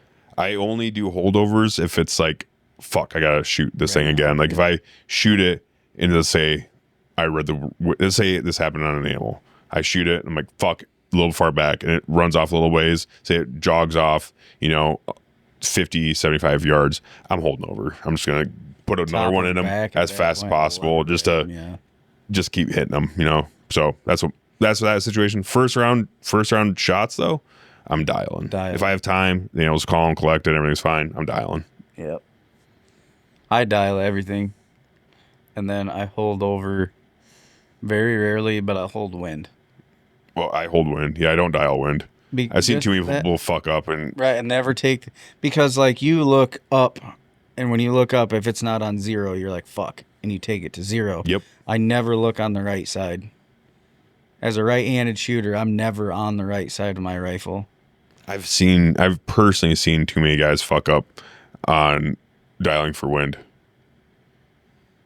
I hold for wind. I like the Windplex reticle. for that Leupold has, and like other reticles like that. You know, it's like I'll use I'll hold for tremor mine. that you're talking about, the Windplex, the tremor reticle, because that is. Well, the tremor reticle is more of like your Horus style, like you're like. Because Brad shoots a reticle. tremor reticle Yeah. for wind, and Yep. it's like every dash at certain elevation is 5 mile an hour wind, or you figure it out with bullet speed and BC, but like his Correct. are all 5 mile an hour, and like that seems to be That's smart. right. But he has to hold over everything, because if he zooms in, it changes what those are, because it's Oh, it's a first focal plane? no, it's just the First- way that the tremor works. It's fucking weird. I don't know. No, if he dials, be. it changes because it moves the zero down, and it's not no longer 5 mile an hour for this dash. You have to go up. Oh, is that what it is? And this is 5, and that's I was saying, 5. like, right. Because what is it, a Mark 5? Mark 6? Mark 5. Mark 5. I mean, those are, I'm trying to remember now. Second focal plane. Yeah. First focal plane is more for hunters that are using like a CDS scope, just like a standard crosshair. Doesn't matter. Yep. Because you're not, you know. There's no subtension. Right. But with for the people that don't use the second focal plane is where, like, if I'm magnification all the way out or all the way in, it's all the same because it's on the subtensions don't change. They just zoom. Because they're etched in the second focal plane, correct? I believe. So it's past the magnification. Up, so like your reticle is going to get bigger or smaller. Right. But on a second focal plane, the reticle stays the same. But your holdovers get all fucked up when you have to be at like full magnification. Full magnification for it to be for true. subtensions to stay true. But on a first focal plane, it doesn't matter where your magnification's at. It's going to be the same. See, it wasn't that long ago. Vortex didn't really offer that in the LHT. So the razor that is the lighter weight razor that people are using for this game, they didn't offer a second focal. It was all first focal. So they were like behind the game on competitions. But they got into it now, and the LHT is great glass. But to me, it's like for $300 more, it's not clear enough for me to be like, I'll throw this thing in the weeds and grab this, you know? Right. But you can get into this game fairly easy, fairly cheap. Like Ruger American. Great gun. Gen 2. Like. Yeah. Fucking. They got rid of the zipper. Yes. The action doesn't zip anymore. Yeah, they almost kind of sad. I have a Ruger American, and I didn't never think that it did that. So mine's I noticed it. Yeah, I noticed that my 6.5. That's why I shot that prong on with the Gen 1 Ruger American. I did notice that is a bit of a zipper sound, but it didn't bother me. I actually grew to appreciate it. Like, this is solid action, decent barrel, shitty stock. Yeah. Now it's kind of like those Gen 2s are nice. Like, they're super. They look nice. The stocks are a lot nicer too. But like for a $700 rifle. I've said this a million times on this podcast, so forgive me, guys that have listened for a while. In my opinion, I'm no expert, but I think the Ruger American is the best gun for the price. Oh, you're definitely not wrong. I don't think it gets like my Ruger American 6.5 Creedmoor is shooting sub MOA, dude. I got it for $499. Right, you show me a $500 complete rifle that'll do that. Yeah, I mean Savage is decent. They're a little more expensive. Yeah, today. Because you have to think about, I say that, and people are gonna be like, "Well, my Remington 700 from 1960 was $430." Yeah, okay. Okay, bitch. Right, but just inflation, take it asshole. into now. Guess what? A Snickers bar cost fucking 35 cents back then too. Dick. Right. Now it's $3.99. Right. No, yeah, or $3.45 or whatever it is. So fuck you. Yeah. Yes, it's $430. Fucking 75 years ago. Doesn't count. You take today's money, you spend the $700 on that Ruger American, you buy a cheap ass tripod, right? Which I don't suggest that, but that's just me. Like I shoot off of a tripod. Let's say to get baseline, just like get into it. Don't know if you're gonna love it. I just want to give it a shot. $700 rifle, decent glass. Don't go cheap. Don't go stupid cheap on the glass. Because you're not gonna have fun that way. The PST is probably as cheap as I would go, which is because you can get them on sale now for $500-$600 for the Gen 1. Yeah. Gen 2s are starting to come out, so like, especially if you're like on, I don't know if you're on like any of the law enforcement and whatever programs. Oh yeah, Loophole and Vortex and all that. Like expert voice or expert voice. You can get them fairly cheap. Guide there. Fitter, another one. Spend the money on the good glass that you can trust. I 100% agree with you on that. You're not going to have as much fun if you have shitty glass. No, you want to spend the money somewhere. It's going to be on glass. On glass, and then if you're looking to stay in the factory division, which I would with that rifle, because not that they're not great, but I don't think you're gonna play with the open heavy dudes with that. Keep it in factory. You're running a factory rifle. You're just trying this out. Touch your toes. You don't even have to. So you can bring that rifle that you have hanging on the wall and shoot a 1-day match and see if you like it. Now, max round count 64. So if you really want to pull the trigger on the 300, win it 64 times, be my guest. Yeah. I don't want to, especially without a muzzle brake. Well, this is a 30-06, and I don't want to do that either. Yeah. 30-06. Even with 30-06, I don't want to do that. Right. The walnut fucking stock and no muzzle brake. I watched a dude in Sparta, 7-rim mag, looked almost identical to that. The dude rocked it. And he did great all day. We shot 16 stages in one day, 15 because they pulled one, but in one day there. So, I mean, it was a 1 day. I don't know how many he missed or how many he shot, but first match, and he rocked it with that. And I was like, I watched him shoot a couple stages because he was right ahead of us. You know, like he was a ways ahead of us or behind. I don't remember. He was behind us. That's how I watched. He was behind us. And it was fucking rocking him. And I was just like, I am so glad that my 7mm is like pretty tame compared to that fucking cannon. He's just out there fucking. Long action. Yeah. You knew it. You knew it when he shot, and you fucking definitely heard it when he hit. But, But yeah, you can do it with Grandpa's old rifle and a decent piece of glass. Yeah. And truly, if you come to our match, we have enough gear. None of the three of us really shoot it on the actual match day. Like, we might go fuck around and play with some small targets and, like, try to help some new guys out and just be like, this is what I do, run through a stage with them. But we have enough gear between the three of us that, like, I know the last match I lent my fucking binoculars out, I lent my tripod out, my pack out. Like, I was just like, go take it, have fun, like, just see if you like it. Don't go spending, thousands of dollars to try it. Come if you need a fucking rifle, like I have plenty. Run me through just like the real quick. We're getting there, but the baseline gear, just like baseline. What you want to start with? Rifle, scope, right? A rangefinder of some sort, decent glass of some sort, and a tripod, and then a backpack. Okay, because it has to be stowed. All this has to be in a backpack. Yep. Before you start, so that's a necessity. Yep. Once you get on the range, you don't get to come off. Can you do it without a tripod? You can do it without a tripod. But you really want one. You'd really want one, especially for finding them. Yeah, because there are some stages where you're shooting over a treetop, and you have to shoot off of it. Or you can try freehand. That's true. Yeah. But 500-yard freehand would be tough. Well, freehand's just dangerous because of the safety side of it. Yeah. Really. Well, I will say to you, especially if you're hunting out west or doing that kind of stuff, tripods are getting to be more and more of like a, not a necessity, but like a commonly used item. It's more of a want, but it's getting to be it's becoming a very strong want, especially when you're out there out west and you're glassing all day. Like, who wants to fucking sit there with binos like this, mashing their face all goddamn day? No one wants to do that. Strap it into a tripod and just do this. It's a lot nicer. You can look. You can eat while you're looking. Yeah. Like, you can be pretty much hands-free and doing your thing. But for basic gear list, that's pretty much what you need. And then a dope. So, like, take your rifle out, get a good chrono on it, and I run Vortex Ford off.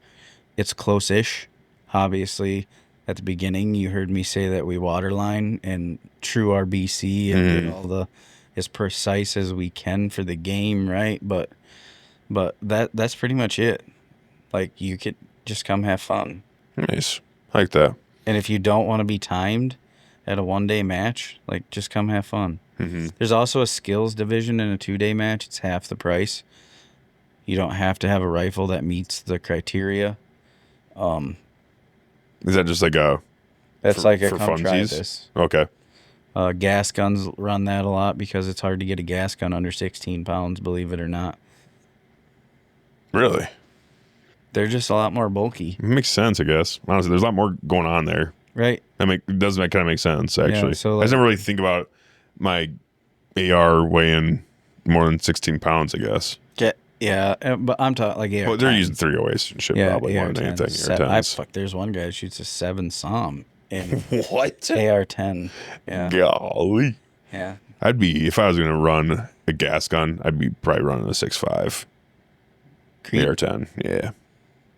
I have nothing against 6.5 Creed, but I'm not on that side of the world. No, just specifically a gas gun, I guess, Yeah. Yeah. I don't know. Scott, he's right now in the process of having a 6.5x47 Lapua built. And it intrigues me, but not enough to what's up with you? Totally. You don't like 6.5s, or are you kind of like No, I have my PRC. Right. And I love that gun. But the thing with the PRC is I can do everything that a 6.5 Creed can do 30% better. Correct. So I already have a 6.5 that is. I think the biggest thing with the 6.5 Creed is they're looking for a tamer recoil. Yeah, tamer recoil. PRCs are a little snappier. I mean, you're increasing, you're getting up there a little bit. And you're using Magnum powder. Yes. Which, I don't know if, obviously you have a 30-06. You understand Magnum powders. Yeah. Oof. They also make a variant of a 30-06 that's called a 6.5-06. You ever seen that? Not personally, but I've heard of it. Scott's got one, 140s, smoke showing. It's beautiful. I went through a very long deep dive in the history of the 30-06 specifically. Yeah. And, man. There's a lot of Wildcats made off of that. Well, it's kind of the parent cartridge of everything. Yes. The 30-06, essentially, honestly, when...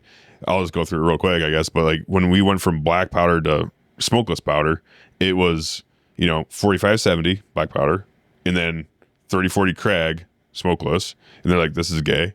And then they're like, oh, Germans and the Mausers, badass. Let's just copy them.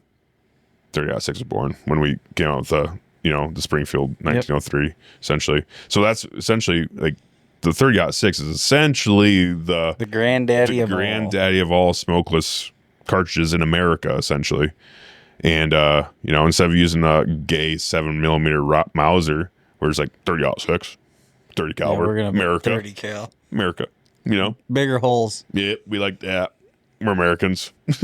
It's we're gonna steal your design, but we're gonna make it just Americanized it. Yeah, and then 100 years later, they're like, let's throw a 7mm in a 308 case. Call it a 708. Sounds great. Because we can do longer, higher BC bullets, and the wind doesn't fuck with it as bad. Yeah, but the 308 came from 30-06, fucking essentially. That's even a 308 in this game. You can use it. Oh yeah, it's just the wind. It's truly what are you capable of taming the recoil? How much recoil management do you want to that's the fine line. That's the line that you play when you're playing that game. It's you want to have your rifle to help tame the recoil. You want a big ass brake on it to tame the recoil. Now it's now you're okay, what caliber do I want? A tamer caliber? Do I want a little bit heavier caliber? And you have to make power factor. Yes. And which power the minimum factor is 6.5 Creedmoor, essentially, correct? Essentially, 6.5 Creedmoor with a 135. I thought it was 140. Maybe it's. I looked into it one time. I thought it was 140. Essentially, it's 385,000. You take your bullet muzzle velocity times your bullet weight. Okay, velocity times weight equals. Yep. So you could probably meet it as long as you bump the velocity up. Yeah, handloading. Yep. But you could probably get which there, is I suppose. Why we run those 162s at 2710 or 2720 or whatever. Yeah, because we're still 438,000. Yeah. And I tell you, when you look at the score sheet, it's all these numbers that barely make it, and then it's me, Scott, Nick. Yeah. It's those boys didn't come to fuck around. Yeah. They're shooting hunting cartridge. But you get a 6.5 PRC with a 147 smoke showed to 3,100 or something. Like, that'll beat our power factor. Oh yeah. But or when I go out there with a the fucking recoil of or it go out is there with a not 375 H&H and fucking send it. 30 cal limit. Oh, really? Yes. Dude, you fucking hunt with 375s and 416s all the time. Like, Yeah, what the fuck, everywhere dude? you go. What about, like, oh, I'm getting ready to go to Africa. Yeah, so I can't bring my really double. I can't bring my the steel. I can't bring my 416 out with a double rifle and have some fun with you guys. It's just, yeah, right. You want to blow a hole in all of our steel? Oh yeah, Well, I'll show gotta you boys hit how it it's done. first. Yeah.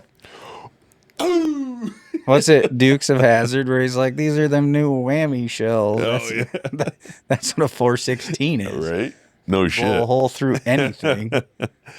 But okay, so 30 calories a minute. Damn. Yep. So fuck. I was gonna say, I'm like, And because I then- really want to get this rebarreled to be a 35 Whalen, or I want to get a different rifle. It's 35 Whalen. I know CVA Cascade is making a 35 Whalen, and Thompson Center is doing 35 Whalen now too.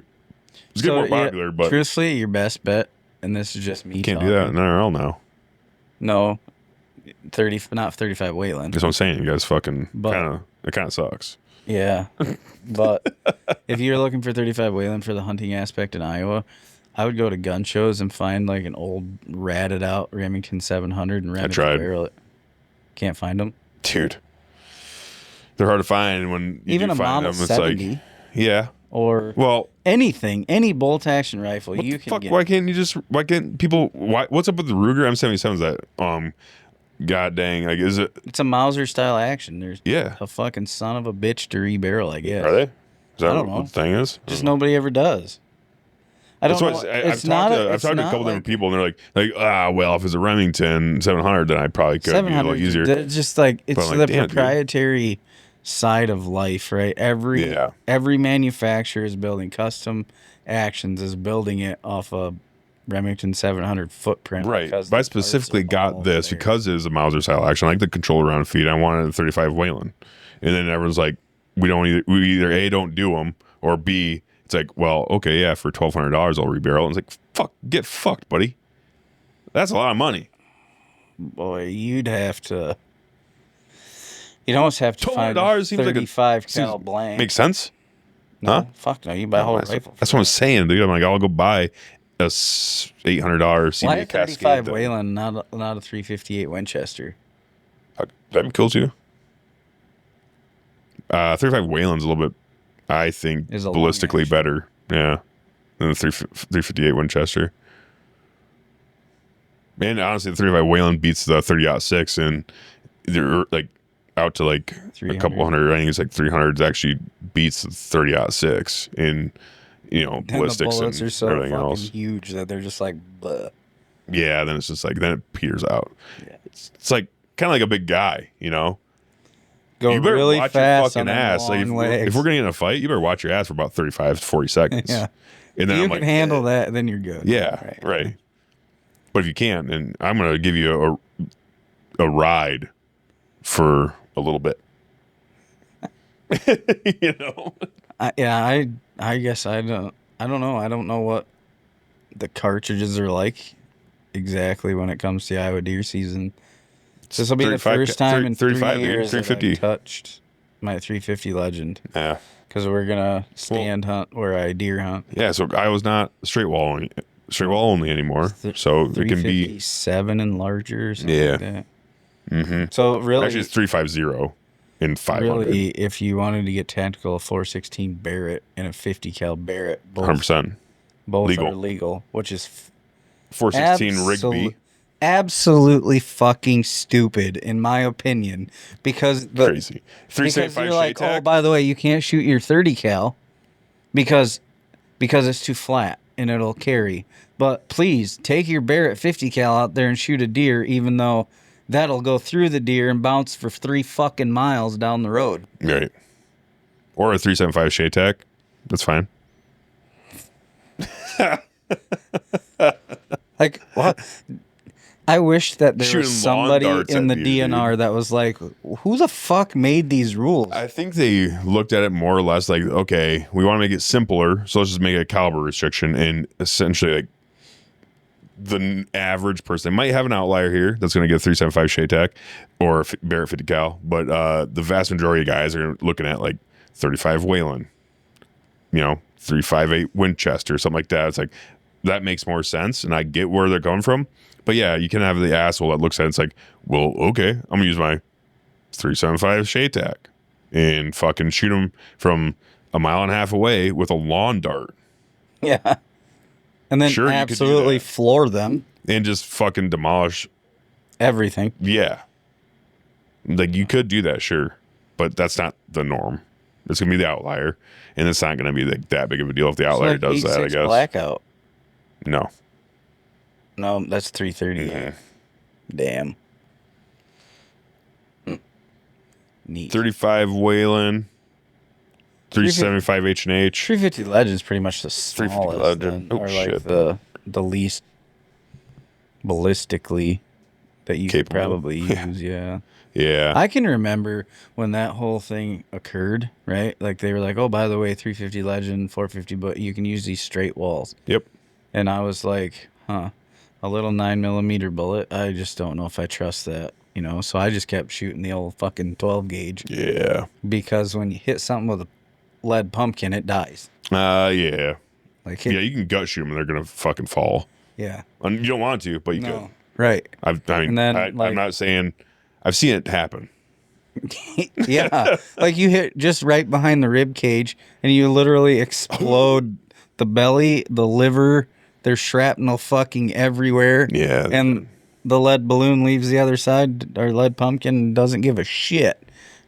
And it might leave with a pinky size, or it might leave as a whole. You never knew what was going to happen. Mm-hmm. You didn't. Depending on soft flesh or bone, I will say, I shot the Remington copper solids out of my 12 gauge. Those were dope. So I 50 caliber bullet out of a shotgun. So they weren't like the Sabbats, like the Hornadays were using. They were. Yeah, they are. They're Sabbated, yeah. It's a fucking... So it's a regular ass bullet. What is it? 7. It's not a 7mm. What were those? It don't matter. Anyway. Yeah, I can't remember. But I used to shoot those Hornaday SSTs out of mine. Yep, those are awesome too. Yeah. The thing I like about the copper solids more than the Hornaday SSTs is that the copper solids came in 3-inch, which is what I shot. Yeah. And that You're thing big, dude. was sick as hell. I wish that I SSTs could are nice too, though. They found really myself nice. Like a fucking sweet break. For your shotgun? That screwed into the choke tube area. Mm-hmm. That would have made it a lot more pleasurable than spending a weekend shooting at running deer and going to work with a shoulder that was fucking bruised. Yeah. I swapped to a 350 the next year, and I've never looked back until I just quit deer hunting, or quit like gun deer hunting with pushing and everything, just because it gets to the point where at some point I was like, this is fun. I'm so glad for the camaraderie that I have with everybody that I hunt with, but I'm really sick of people bitching on the last day that we shot all does to fill tags. Like, who's bitching about that? The certain people in the group that I was hunting with. Oh. And I was because you're filling all their tags. Yeah, filling tags. It's the last day. Yeah, right. Last day, or even the... Hey, bud, them's the rules. So, really what happened is we went hunting on a weekend, and I had to be in Houston on Sunday, so I had one day. So we started hammering deer, and we filled all of our tags before noon on the first day.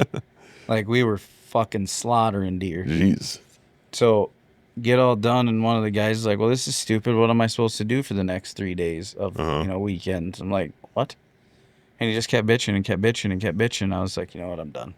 I don't blame you. I called one of my buddies. We got into some of his ground in Winnesheet County. I've shot 2 deer that are going on my wall in 2 years muzzleloader hunting, so it's really hard for me to want to look back and go back to deer hunting, because I do both. My muzzleloader is, I don't know, I get to go sit in a stand. I can bring my kids with, because my blinds are heated. Yeah. So I bring my kids with and just like enjoy the time out there without having to stand out there and worry about where rounds are going. And right. I do both. I go down to Southern Iowa and hunt with my buddy Derek from Beacon, his group, and do gun season, gun one, and then I get my my NE6 tag for muzzleloader, usually late muzzleloader. So I'll do archery, antlerless only during gun one, and I'll get my NE6 tag for late muzzleloader. And that's fun. I could do a little bit of everything, but I started getting really into. I have a Thompson Center Contender and 35 Remington. I use that during late muzzleloader. It's fun. How does that work? I thought they changed the laws now. That you have to be 45 cal and above for muzzleloader. 35. 35 and above? 357. I thought it was 45. No, not as of last year at least. Say I shoot CVA. Fuck is it? MRX.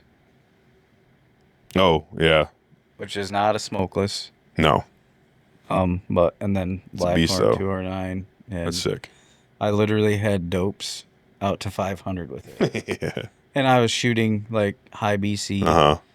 But did we try to shoot deer that far away? Absolutely not, because it's not feasible. But did we try to hit targets that far away with a fucking hell yeah smoke stick? You're goddamn right you did. Yeah. And I had fun doing it. I don't even remember how many. I had an MOA scope on it.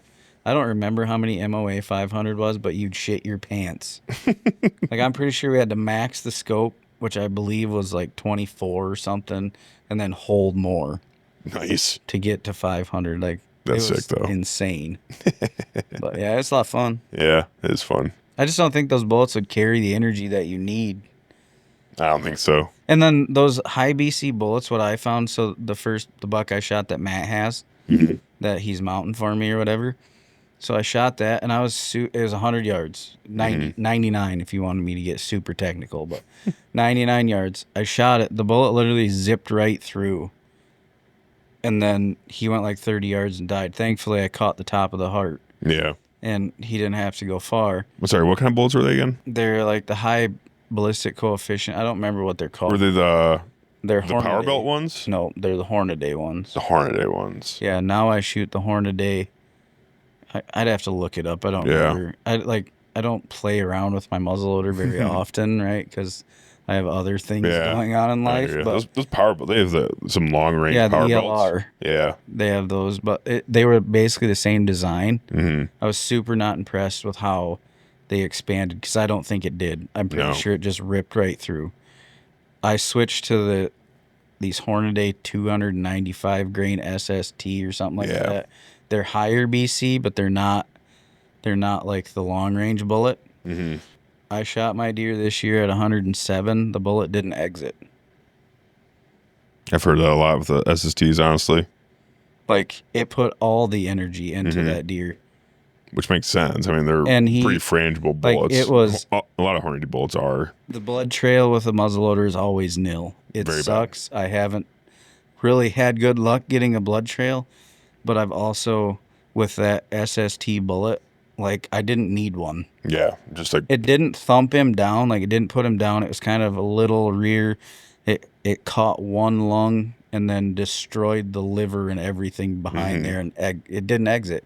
It was all within there, but like that lung, the top of the heart was gone. Like, it was disgusting inside. And I was like, well, I'm going to use this bullet for hunting. Yeah. And this year, my buddy, he runs it's a CVA. It's not a Wolf. It's the next step up, whatever it is. Anyways. Acura? Yeah, the Acura. And he threw aren't the Acuras a smokeless? No. Okay. He threw one of the ELR bullets in his and was just trying it, you know, and it was grouping good. So he was like, fuck it, I'm just going to use them. He shot this, like, this is no shit. He shot that deer 5 times with a muzzleloader, and the fucker still ran off. Holy fuck, dude. We had to go grid searching. Like, I was like, really? That's not the first shot was 100 yards, and like, I was sitting in my blind around the corner, and I heard it, boom, smack, you know, and you're like, oh, fuck, he got something, you know? Like, you don't ever hear a muzzleloader repeat. Because there's usually not time. No, the deer came to like 70 yards, and he fucking reloaded a muzzleloader and shot again. And it was like he was walking around the blind, and every window that he came to, my gosh, he got dude. another round and another round, and he just kept on rolling. And I was like, yeah. He's like, I fucking hate these bullets. I was like, yeah, I'm not going to use them for hunting anymore. So no, I wouldn't either. I had good luck with those Hornadies. I personally like the power belts. I can't remember what they were. The black ones. Yeah. They're like, I think they're like 300. No, maybe they're 295s. Might be just a little over 300, honestly, though. But I fucking got really good blood shots with those. Every deer I've shot with them, there's like Maybe it fucking. It's good, really good. Like it takes a little while, but like I got good blood from those bullets. But every other bullet I've used outside those ones with muzzleloaders, like you're not. Good luck blood trailing. You're not gonna have a whole lot of blood. I am so glad that both those deer died within 30 yards of where I shot them. Both of them were on field edges. So both of them went right in the fucking woods. Oh yeah. So you had to, I'm just glad. And then, like that first one, the one that Matt has was, I don't know, I've never had him scored, but he was over 130. And when I shot him, if he would have made it 10 more yards, he'd have fell off the bluff. Oh, fuck. And I don't think I'd ever found him because I'd have never went fucking. I would have looked down there eventually, but I would have never guessed. Yeah, but it looks like that's exactly what he was going to do, is get the fuck out of here. Mm-hmm. And he fucking died like literally 10 yards from that. Jeez. And then my fat ass trying to pull like a bigger bodied deer up them fucking hills over there. Dude, like I said, I've gone out there before and hunted quite a few times. It sucks. Dragging deer out, like I shot. I know it's like, oh yeah, public land, dude. I want to walk super far. I legitimately shot two, really like pretty decent, like one big ass doe and one like average doe, a mile away from the vehicle. Started at this piece of public right here, shot him all the way at the very end, and I wanted to stay on public. I didn't have permission to cut. If I could have cut through private, I could have went down there and it was like maybe 200-300 yards to the road. But I'm like, I don't have permission there. So we drug it all the way back up through the public, all the way back to the vehicle. Did the right thing. Did the right thing. They didn't want to trespass. But that was a motherfucker, dude. That sucked. And I'm mad. Onyx? Yeah. So sometimes He's a motherfucker, I don't really get into that situation much just because I don't. Well, after I did that, I went and asked the owner. I'm like, hey, if this happens, like I'm hunting the public, can I like come just through? Cut across and get. And he's like, yeah, just let me know. I'm like, okay, thanks. I don't need to hunt your property. Like, unless you want me to hunt your property. Yeah. Oh no. Okay. But can I use it to like? Can I just go through it quick? I just want to, just in case I kill something. I can Do you guys get in and out blind somewhere hunt else. up there? Or No. just in tree stands. Tree stands are on the ground. Yeah. I enjoy having the blinds on the private ground. Oh, I bet. That's great. And you can just drive your fucking side by side out there, or 4-wheeler too if you wanted to. No, you can't. They don't like that. Okay, then don't do that. You gotta walk. But you gotta hit it blind at least. It's like a 200 yard it's like a 300 yard walk. Okay. It's super chill, super easy, but it's also like if I want to take my 5-year-old, she can come with me. That's great. That's great. But it's also sometimes you feel kind of like a bitch sitting in a heated blind. Yeah. Because like I shot my deer on January 10th. Mm-hmm. I don't know if you remember January 10th this year, but it was 10 below, snowing and blowing. Yep. I was in a fucking sweatshirt with my boots off, kicked up on the chair on the other side on Facebook. Hell yeah. And I looked out and I was like, ain't no fucking animal on the face of the earth coming out. But I told my boss I was hunting, so I'm going to hunt today, right? So scrolling through Facebook and I look up and he's like licking on a licking branch. And I was like, oh shit. Had to open the fucking window and then, get a range in the snow, which is never really great. But no. And I ranged him at 200 and I had a dope for 200 if I wanted to, but I was like, just see what he does. He came to 107 or whatever. Mm-hmm. And I just held on, let her rip. Nice.